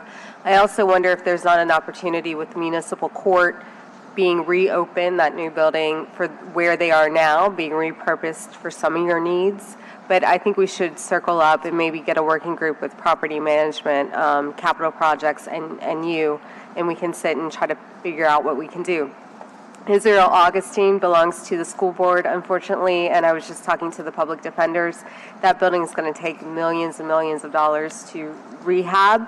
However, the public defenders are in a building right now that's for sale, that's on 2-lane. I don't know if the city could buy it. That's something that we're exploring as well. So I think there are solutions to be had. We just got to get in a room and figure it out. Yeah. And look, when we're talking about the infrastructure, it's for us, it's not just, and you guys have come over and taken a good look at what we're dealing with. It's not just the old parish prison. That's pretty bad, but it's the building itself. It needs a lot of work, and I'm sure that our partners in the building have already discussed what we go through on a regular basis, and we're losing space because there's areas that we could use for storage of records or evidence, but we can't use them now because there are some issues with asbestos in those areas, and trying to get that cleaned up and become a workable space seems to take an act of Congress. Yeah, Clerk, the library is going to come behind you, and I know they got people, they're going to talk about their moldy conditions. NOPD has been here talking about their horrible conditions. All of these city buildings are horrible. We got tiles falling on our head too. So unfortunately, the city has not made proper investment in maintaining its buildings, but I'm happy to sit with y'all because I don't believe that anybody should be working in the conditions in which you find yourself. So let's put our heads together and find a solution. Absolutely. All right, y'all have any, and I think we've asked a lot, so Yes. we're happy to ask more if you want us to. Well, I didn't say we were done. I'm just saying, we know. Yeah, I know. I'd like to say that this is my 50th anniversary of coming in front of the council. It's been 50 years since I first sat at this table. God bless you. And it's probably my 31st budget hearing with the clerk of court, and the same song we've been singing for 50 years now. We have to, for those who don't know, that building was built somewhere around 1939. The original criminal district court was right across from the library. It had 3 sections of court, A, B, and C. And so when they moved down to Tulane and Broad, it encompassed at that time the DA's office, the coroner's office, the police department, the judges, and the clerk of court's office. And we go from 3 sections of court to now all the way to section L. We used to have A, B, and C.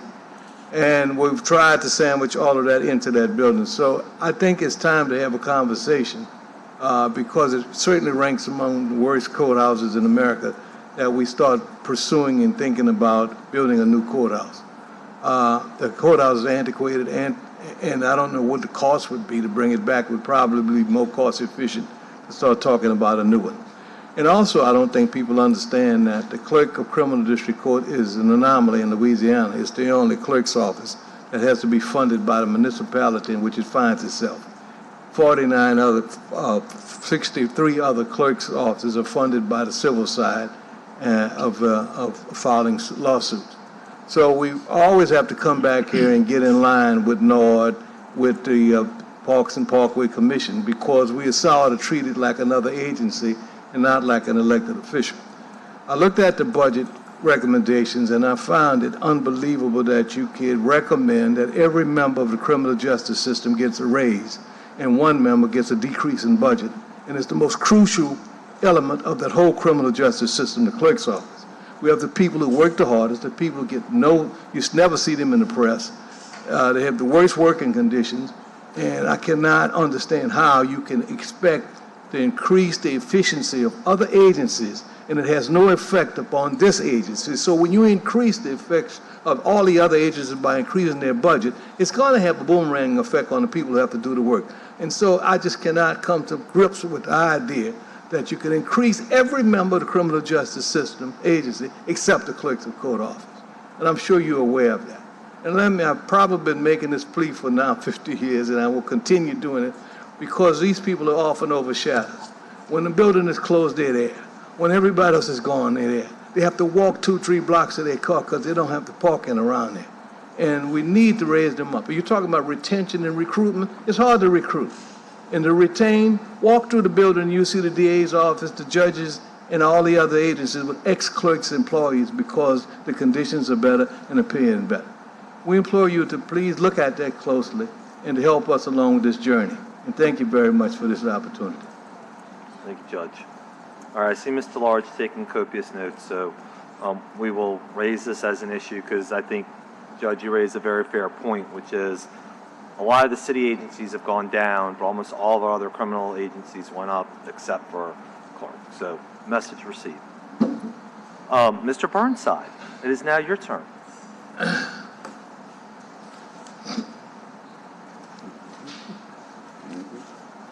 As a person who owns a house and as a person who maintains that house, I am actually emotionally on the edge of anger. This city does not maintain the buildings it has now. Therefore, it will not maintain the buildings that it builds in the future. It cannot change its culture simply by buying new buildings. We have huge numbers of old buildings not being used by anybody, not the least of which is 1 million square feet of the old VA building, which was given to us by the federal government in 2012. If we can't use what we've got, we should not build more. If we need landlords in order for us to live in nice buildings, then let us regulate the landlords the same way we regulate Entergy, cap them at 10%, regulate them, and get us some landlords who will take care of the elevators, take care of the HVAC, and take care of our employees. We cannot believe that we're going to change our culture by simply changing our physical environment only. building new city halls, building new court buildings, building new buildings for the DA, building new buildings for the public defender, building new buildings for everybody in the criminal district is going to not only chew up our capital funds, it's going to chew up the emotional interest of the city, and we need to be teaching children how to read.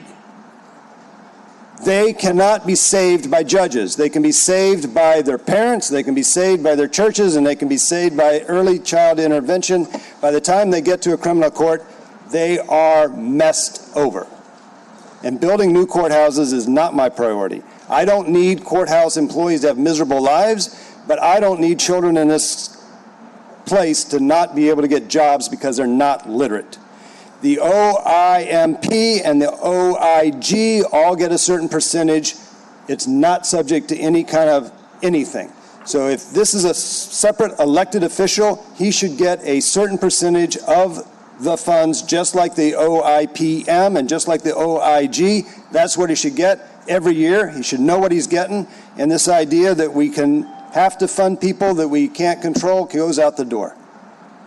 It's red. I'm done. Thank you, Mr. Burnside. Thank you all very much. Thank you. Thank you. Thank you very much. Thank you. All right. Last but not least, the library.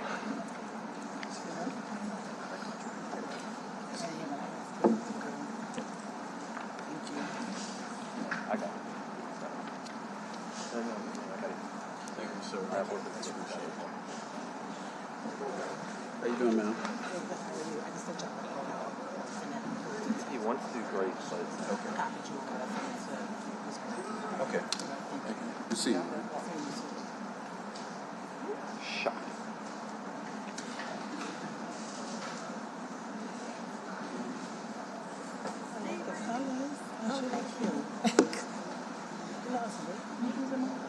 I did. I just wanted to I'm not trying to recollect.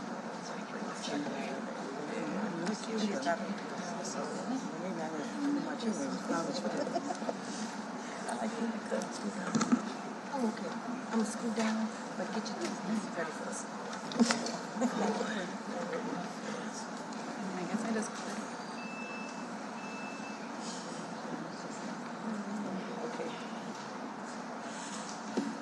All right, good afternoon, whenever you're ready.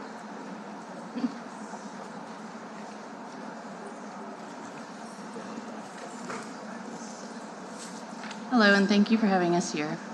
I'm Emily Payton, Executive Director of the New Orleans Public Library, and I have with me today Tamika Miles, our Deputy Director, Michelle Thompson, our Fiscal Administrator, and Heather Riley, our Director of Public Services.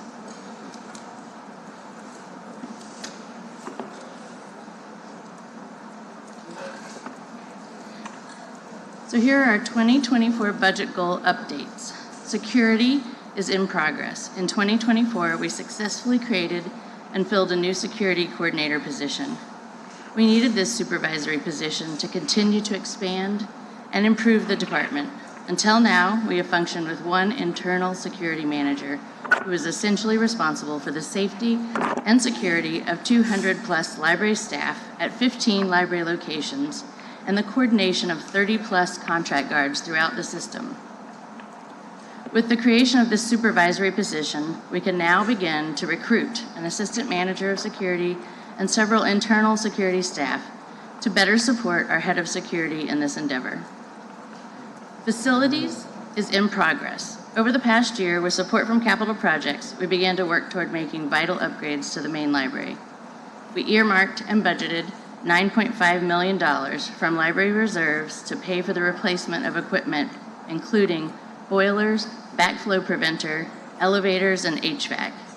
The boilers and backflow preventer project has begun. We are in the construction phase with anticipated completion in August of 2025. The project to replace elevators and HVAC at the main library is in the pre-design phase, with anticipated completion in October 2026. To improve external communication about library facilities projects and improvements, we updated our website to include information on projects managed internally by NOPL and for those managed by capital projects. In 2019, we requested $2 million from capital projects for a citywide library roof and HVAC repairs and replacements. For 5 library locations: New Orleans East Regional Library, Robert E. Smith Library, Algiers Regional Library, Norman Mayer Library, and Rosa Keller Library and Community Center. Both roof and HVAC issues have become increasingly critical since this 2019 request. This project is currently in the construction design phase, which is near completion with a due date in 3 days on November 2nd. Staffing is in progress. We created several new positions and recruited and hired to fill vacant positions. Working with Civil Service, we created a new security coordinator position, as well as new Librarian 2 lead positions to act as team leads and as assistant managers that are compensated appropriately. Additional Makerspace Tech Centers in progress. We have determined library locations and the most popular tech makerspace tools and resources to include in these centers.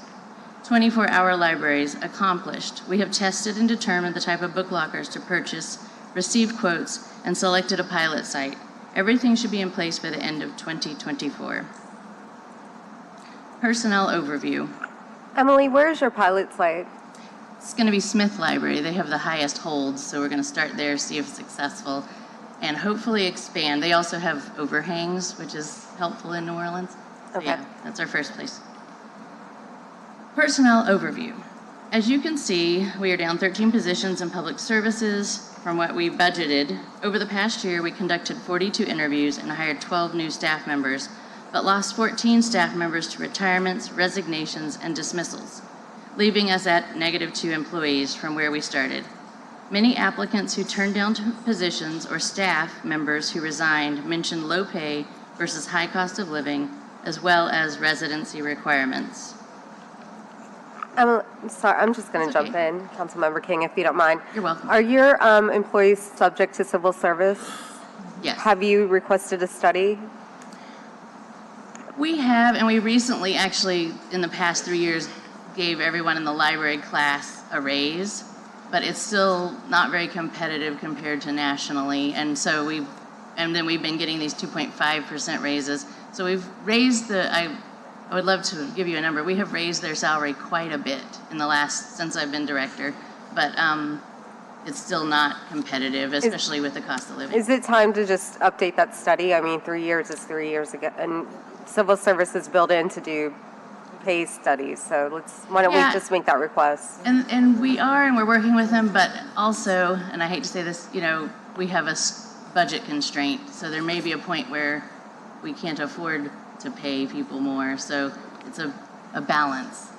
We control the budget, so. Councilmember Harris. Our budget is all millage. Oh, that's right, it is. That's right, yes. These classifications are also included with the upcoming compensation study. Okay, So great. We did do an inquiry the day of DPW's budget hearing. Yeah. And Civil Service let us know that it's every single classified position being evaluated in the current study. Perfect. Thank you for confirming that. Your buildings are separate from the millage, however. Nope. I'll tell you more about that. Okay, thank you. So our 2025 department goals: create mobile pop-ups. I just showed you our org chart. Create mobile pop-up services. We will invest in staffing and equipment to expand our ability to provide mobile pop-up services. Equipment needs include tents, misters, outdoor screens, speakers, laptops, and mobile furniture such as seating and tables. This will also allow us to more effectively pop up at locations experiencing extended closures. This will provide increased access and replacements for regular programming such as story times and Lego clubs that can quickly be mobilized. Enhance access for underserved communities. We plan to build out and enhance ADA access at library locations. For example, automatic doors when possible, improving and updating our spaces and wayfinding to be more accommodating. We also plan to hire an ADA consultant to provide further recommendations on how we can continue to improve. This goal also includes expanded language access. We will invest in translation and increased signage in other languages. Working with Civil Service, we will fill bilingual positions with extra pay to better serve our non-English speaking community.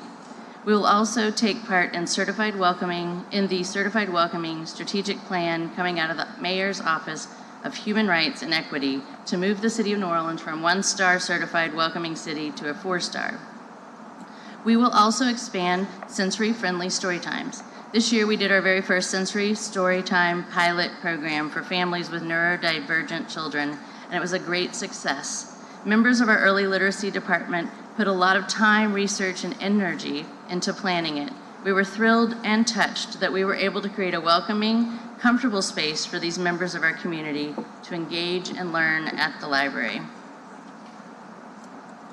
Increase places for whole families to engage in activities. In order to do that, we are going to focus on early literacy and family-friendly spaces where families can be together. And we will work toward increasing open, comfortable, and flexible spaces inside and outside of our libraries. In 2025, the Children's Resource Center is slated for a capital projects renovation to remediate water infiltration. We will take advantage of this opportunity to also invest library money into this project. We plan to revive the space to its truest sense of its location title as a resource for young children and their families. We plan to create outdoor programming spaces for events such as movies and seed library programs, and add play spaces for learning, literacy, and interactive play. Our meeting rooms are limited and in very high demand, not only for library programming, but also for civic engagement and community meetings. We plan to increase meeting spaces in several ways, such as adding more meeting rooms where possible, creating more flexible meeting spaces, and adding study and small group meeting pods to provide increased options for public meeting space. We're going to expand technology and creativity opportunities across the city. We will continue our work towards creating tech maker spaces. We will develop and implement a plan to create an early childhood development space that fosters creative play and imaginative thinking. We plan to circulate hotspots. Many in our community have personal devices but still lack access to the internet at home. We will expand on the popularity of our take and make craft kits by developing self-guided programs in a box and DIY storytime kits, which can be checked out to take home. We will invest in device charging stations at libraries, which we know from experience are in high demand. We will update and improve library spaces. We plan to hire a consultant with the expertise to create a library facilities master plan that will help us prioritize facility needs, assist with short and long-term planning, and improve signage and wayfinding. We will invest in a new administrative position that will be responsible for the overall management and oversight of system-wide library building operations, plannings, and construction projects. This oversight will include, but is not limited to, facilities planning, space management, maintenance, repair, renovation, construction activities, and landscaping. The position would also play a key role in facilities-related communications with city officials, community partners, and other stakeholders. A job study for this position has been completed with civil service. Grow our knowledge of what everyone wants and needs from their library. Establish mechanisms for gathering feedback and input from the community, which would include surveys, focus groups, and online forums. Explore the possibility of hiring consultants to assist in this goal. Work with other city departments like Neighborhood Engagement, Office of Youth and Families, and community nonprofit groups who would support this endeavor. Before we move on to the budget slide, I'd like to return to the subject of library facilities, specifically to the citywide roof and HVAC repair replacement capital project, which I mentioned earlier. This is crucial for our libraries. Though we have already entered the construction design phase, last Wednesday, the Capital Project Administration informed us that the $2 million in funding for this project would not be available in 2025. There have been discussions about the possibility of pursuing another bond sale next year, which may allow us to revisit this critical capital project. But as most of you already know, for many of these library locations, we cannot go another year making small fixes, patching, and hoping. The leaking roofs are particularly problematic, increasingly causing damage to our buildings, our carpets, our materials, mold, and to our reputation in our community. And of course, we cannot keep library doors open when air conditioning doesn't work. Because these repairs cannot wait, we will be exploring the possibility of using our own funds. As this is such recent news and such a large sum, We haven't worked out where it might come from yet, but we do know that if we have to pay to replace these roofs and HVACs with library money, we likely won't be able to fund a number of our 2025 goals that I just talked about. We have asked Capital Projects Administration to refrain from stopping the work for the architectural engineering firm that has been working with us on this project until we can determine NOPL's next steps. And here is our budget summary for 2025, our 2024 and our budget request for 2025. Here you find our 2024 adopted budget and our 2025 proposed budget. This amount includes personnel services, which increased for 2025 to account for merit pay, 2.5% pay increases, and backfilled aged vacancies. Other operating will decrease in 2025. This variance decrease is due to available trust funds that will be expended by the end of 2024. And that is the end of my presentation. And do you have questions for me? Thank you. Councilmember Harris. Thank you, Emily. I know we've been working closely together for all of the library issues, facility issues that have happened over this past summer, including Allie Mae, Keller, Main Library, basically all the libraries in District B. Are any of the conditions caused by water intrusion because of storms, or is it all just aging roof and facility issues? We definitely have aging roofs at those 5 locations, and Keller's one of them. Allie Mae is an air conditioning issue and not, it's property management. Yeah. So those 5 buildings, some of them are extreme water damage, and the storms don't help. Definitely they were exacerbated, those leaks from the most recent hurricane. And, some of our ceilings, as the previous group was talking about, are starting to bulge. We have trash cans under them. We have spent $500,000 in operating dollars since 2021, post our request in 2019, on roofs and HVAC. And of course, HVAC is the part that also causes mold. And we've spent $267,000 just in 2024 out of our budget, and we cover all of our facilities out of our millage. Everything comes out of our millage, unless Capital Projects or, for example, Allie Mae Property Management owns the building, but that's the only one that Property Management owns. Are all of the buildings currently open, or are there any closed currently? So as of today, we have Algiers closed for HVAC, which we are working on. We do have a HVAC contract person and internal engineers. So we do, which is where this $500,000 operating dollars come from. We fix things as they happen, but clearly these HVACs, and Algiers is one of them, and Norman Mayer is currently closed for HVAC. I think they'll be back open tomorrow, but these aging HVACs and aging roofs are costing us a lot of money. And what is the status of the archives? Still in the basement? Yes. Yeah, I figured. And actually, I'll point out another $2 million, I think it was 2.5, was also not returned to us for the archives. That wouldn't be enough to do what we need with the archives, but it might be enough to do another feasibility study for the archives. So we really, 4.5, we did not get back in what were projects that we had planned to do with Capital Projects. Okay. I do think the idea of having a manager of the buildings and facilities is a great idea, especially that can interface with property management and capital projects, and let the public know when something's closed, because just sticking a sign on a door just angers people, especially as they're going to get books. And because libraries are so critical to our community, I'm sure Mr. Burnside's going to get up here and talk about how the least of us use libraries, not just for books, but for space, for directions, for assistance. So your employees need to be working in spaces like all of us that are safe and secure and healthy. I will do everything that I can working with the administration to help you with your request. Thank you. Thanks, Emily. Councilmember Morrell. Thank you. I think I speak for all of us when, especially, not to rehash the recent past, but I think every council member up here, either in their official or unofficial capacity, not being on the council, supported the efforts of the libraries not to have their millage stolen and supported the efforts to get your millage renewed.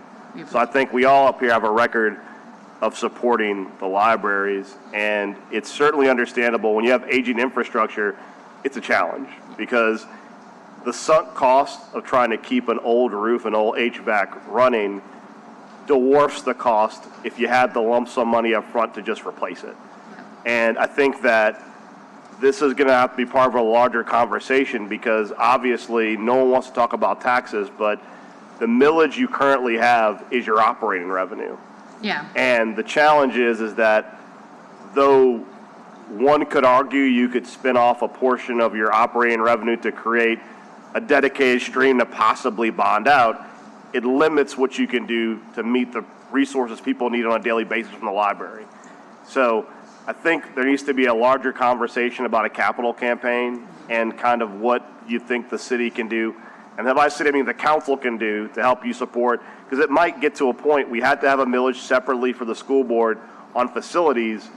We may be getting to that point because it doesn't make sense. I appreciate you're paying people what they're worth to work in the libraries. It's very difficult to kind of make that Sophie's choice of, well, I don't want to not pay people what they're worth so that the roof doesn't leak and that the HVAC works. I'm going to also use a Mr. Burnside comment because he's 100% right. There's a really kind of awkward dance you guys have with property management because you are your own agency, you have your own revenue stream, and one thing Mr. Burnside has said repeatedly is that the amount of money we spend on HVAC, for example, kind of begs the question, why don't we have HVAC operators who work for the city? And I say that because if the mayor and the administration were ever to tell civil service, these are positions that we want to prioritize, and civil service made a characterization to promote that position, it would be much easier for us to handle ongoing HVAC issues if we had our own in-house people that did that work. Yeah. The challenge we have, do y'all contract directly with HVAC companies or is it through the city? So we do contract directly. We also do have some HVAC engineers, but it's only a couple for 15 buildings, and mostly they're managing. We have to keep an eye. We have to literally watch our HVAC at the main library at all times to be within code. One of the issues we've run into, and I'm not really answering your question, is that we don't pay HVAC engineers enough. So it's been like we are trying to recruit another HVAC engineer, and we've been trying for years. Are those civil service positions? Yeah. Okay, well. So that's another part of that. Yeah, and as you probably know, I worked with civil service.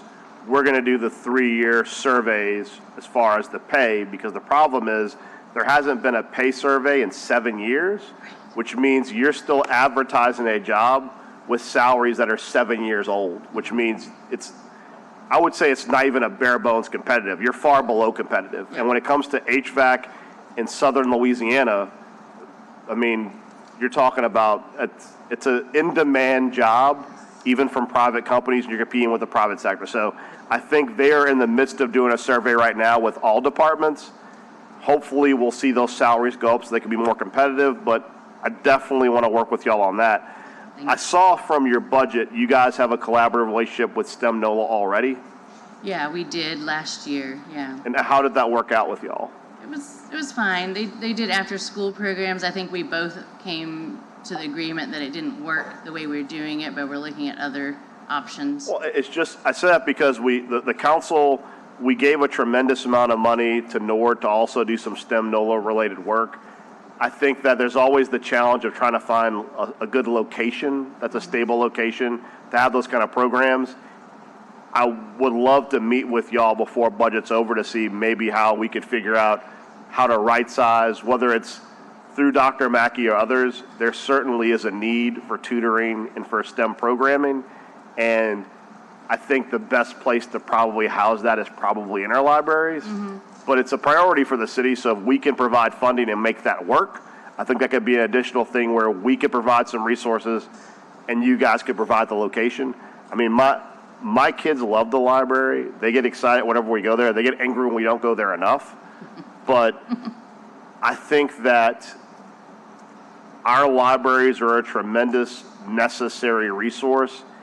And I think that we're at a crossroads in that you have so many infrastructure issues that we really need to sit down collaboratively and figure out a plan for everything, what that's going to cost, and how we get there. I mean, because I think that you guys are really using duct tape and bubble gum at this point, especially when it comes to the main library, to keep it up and running. And I think that for all of our citizens, it's probably the only place I know of definitively where everyone from across the city, regardless of socioeconomic status, still actually commingles. Yes. So, thank y'all for being here today. Thank you. Thank you. All right, I have 2 comment cards, and then I have somebody sent me a message I'm going to read. So, Angela Kinlaw first, and then Mr. Burnside second. Greetings to all of the community members who are present here and online, to the representatives of the New Orleans Public Libraries, and to our elected officials. I don't want to repeat things that have just been shared between the discussion that was just had, because that's a little bit more transparency that we ultimately needed about a pathway forward. And I just want to turn to you, Councilperson Morell, because that last statement that you said is what's most needed. There needs to be an intentional conversation between all the moving parts, because some of us as community members have been attending meetings to support our local libraries and the library board over the past 2 years. And this is the first time we've heard that kind of intentional need or identification for that kind of conversation. The capital projects lines that are on the New Orleans Public Library document right now has been having that roof, HVAC, and that component of facility for citywide on there for quite some time. We have been actively as community members also trying to watch all of the moving parts between the library administration, the city administration, and the council. And we need that kind of cohesion soon, because it makes us very concerned that we're talking about this not being able to be attended to until like deep into 2025, and that's talking about conversation. So if we can identify what are the dates and times for a timeline around that, it's not a challenging thing to address. It just needs to be addressed as soon as possible, that intentional conversation. So I just want to put it out there that there are community members who are deeply passionate about this. And we also just want to put a plug in for the 9th Ward, making sure that there's a need for a standalone library there, and that when that standalone library is built, that there's no closure of the temporary library that's here or interruption of services. So that's for all the libraries. Thank you. Thank you, Ms. Kinlaw. Mr. Burnside.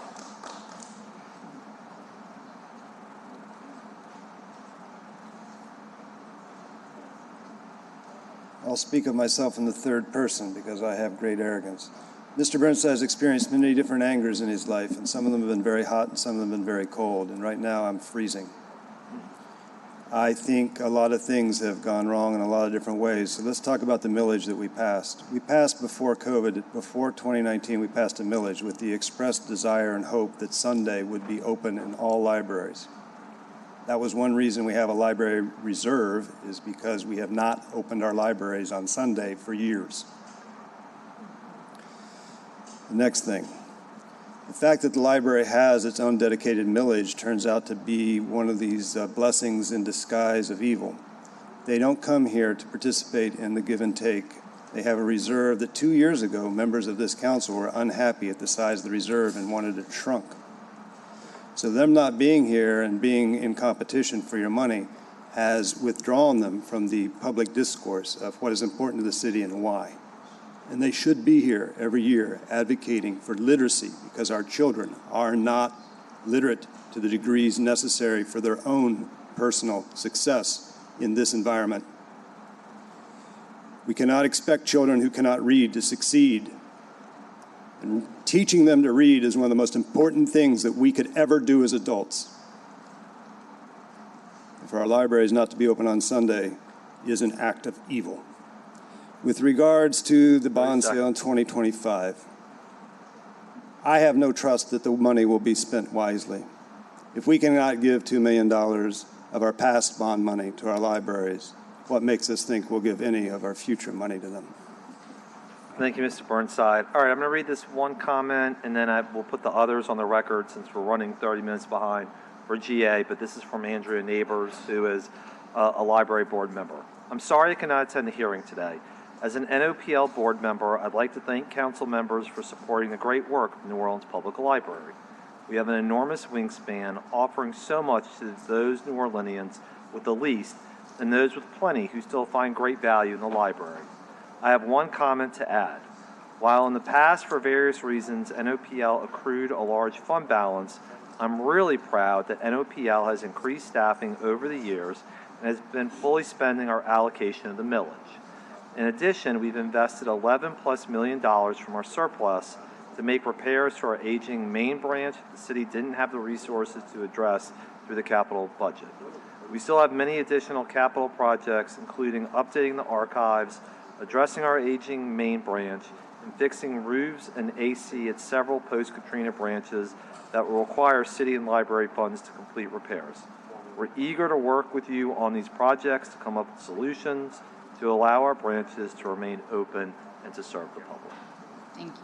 Thank you all. Thank you all for being here today. Thank you all very much. Thanks for having me. All right, that concludes budget hearings for today. We'll take a brief break just to reset the systems for GA 5 minutes, 2 minutes, 2 minutes, and then we'll start the GA meeting. Thank you.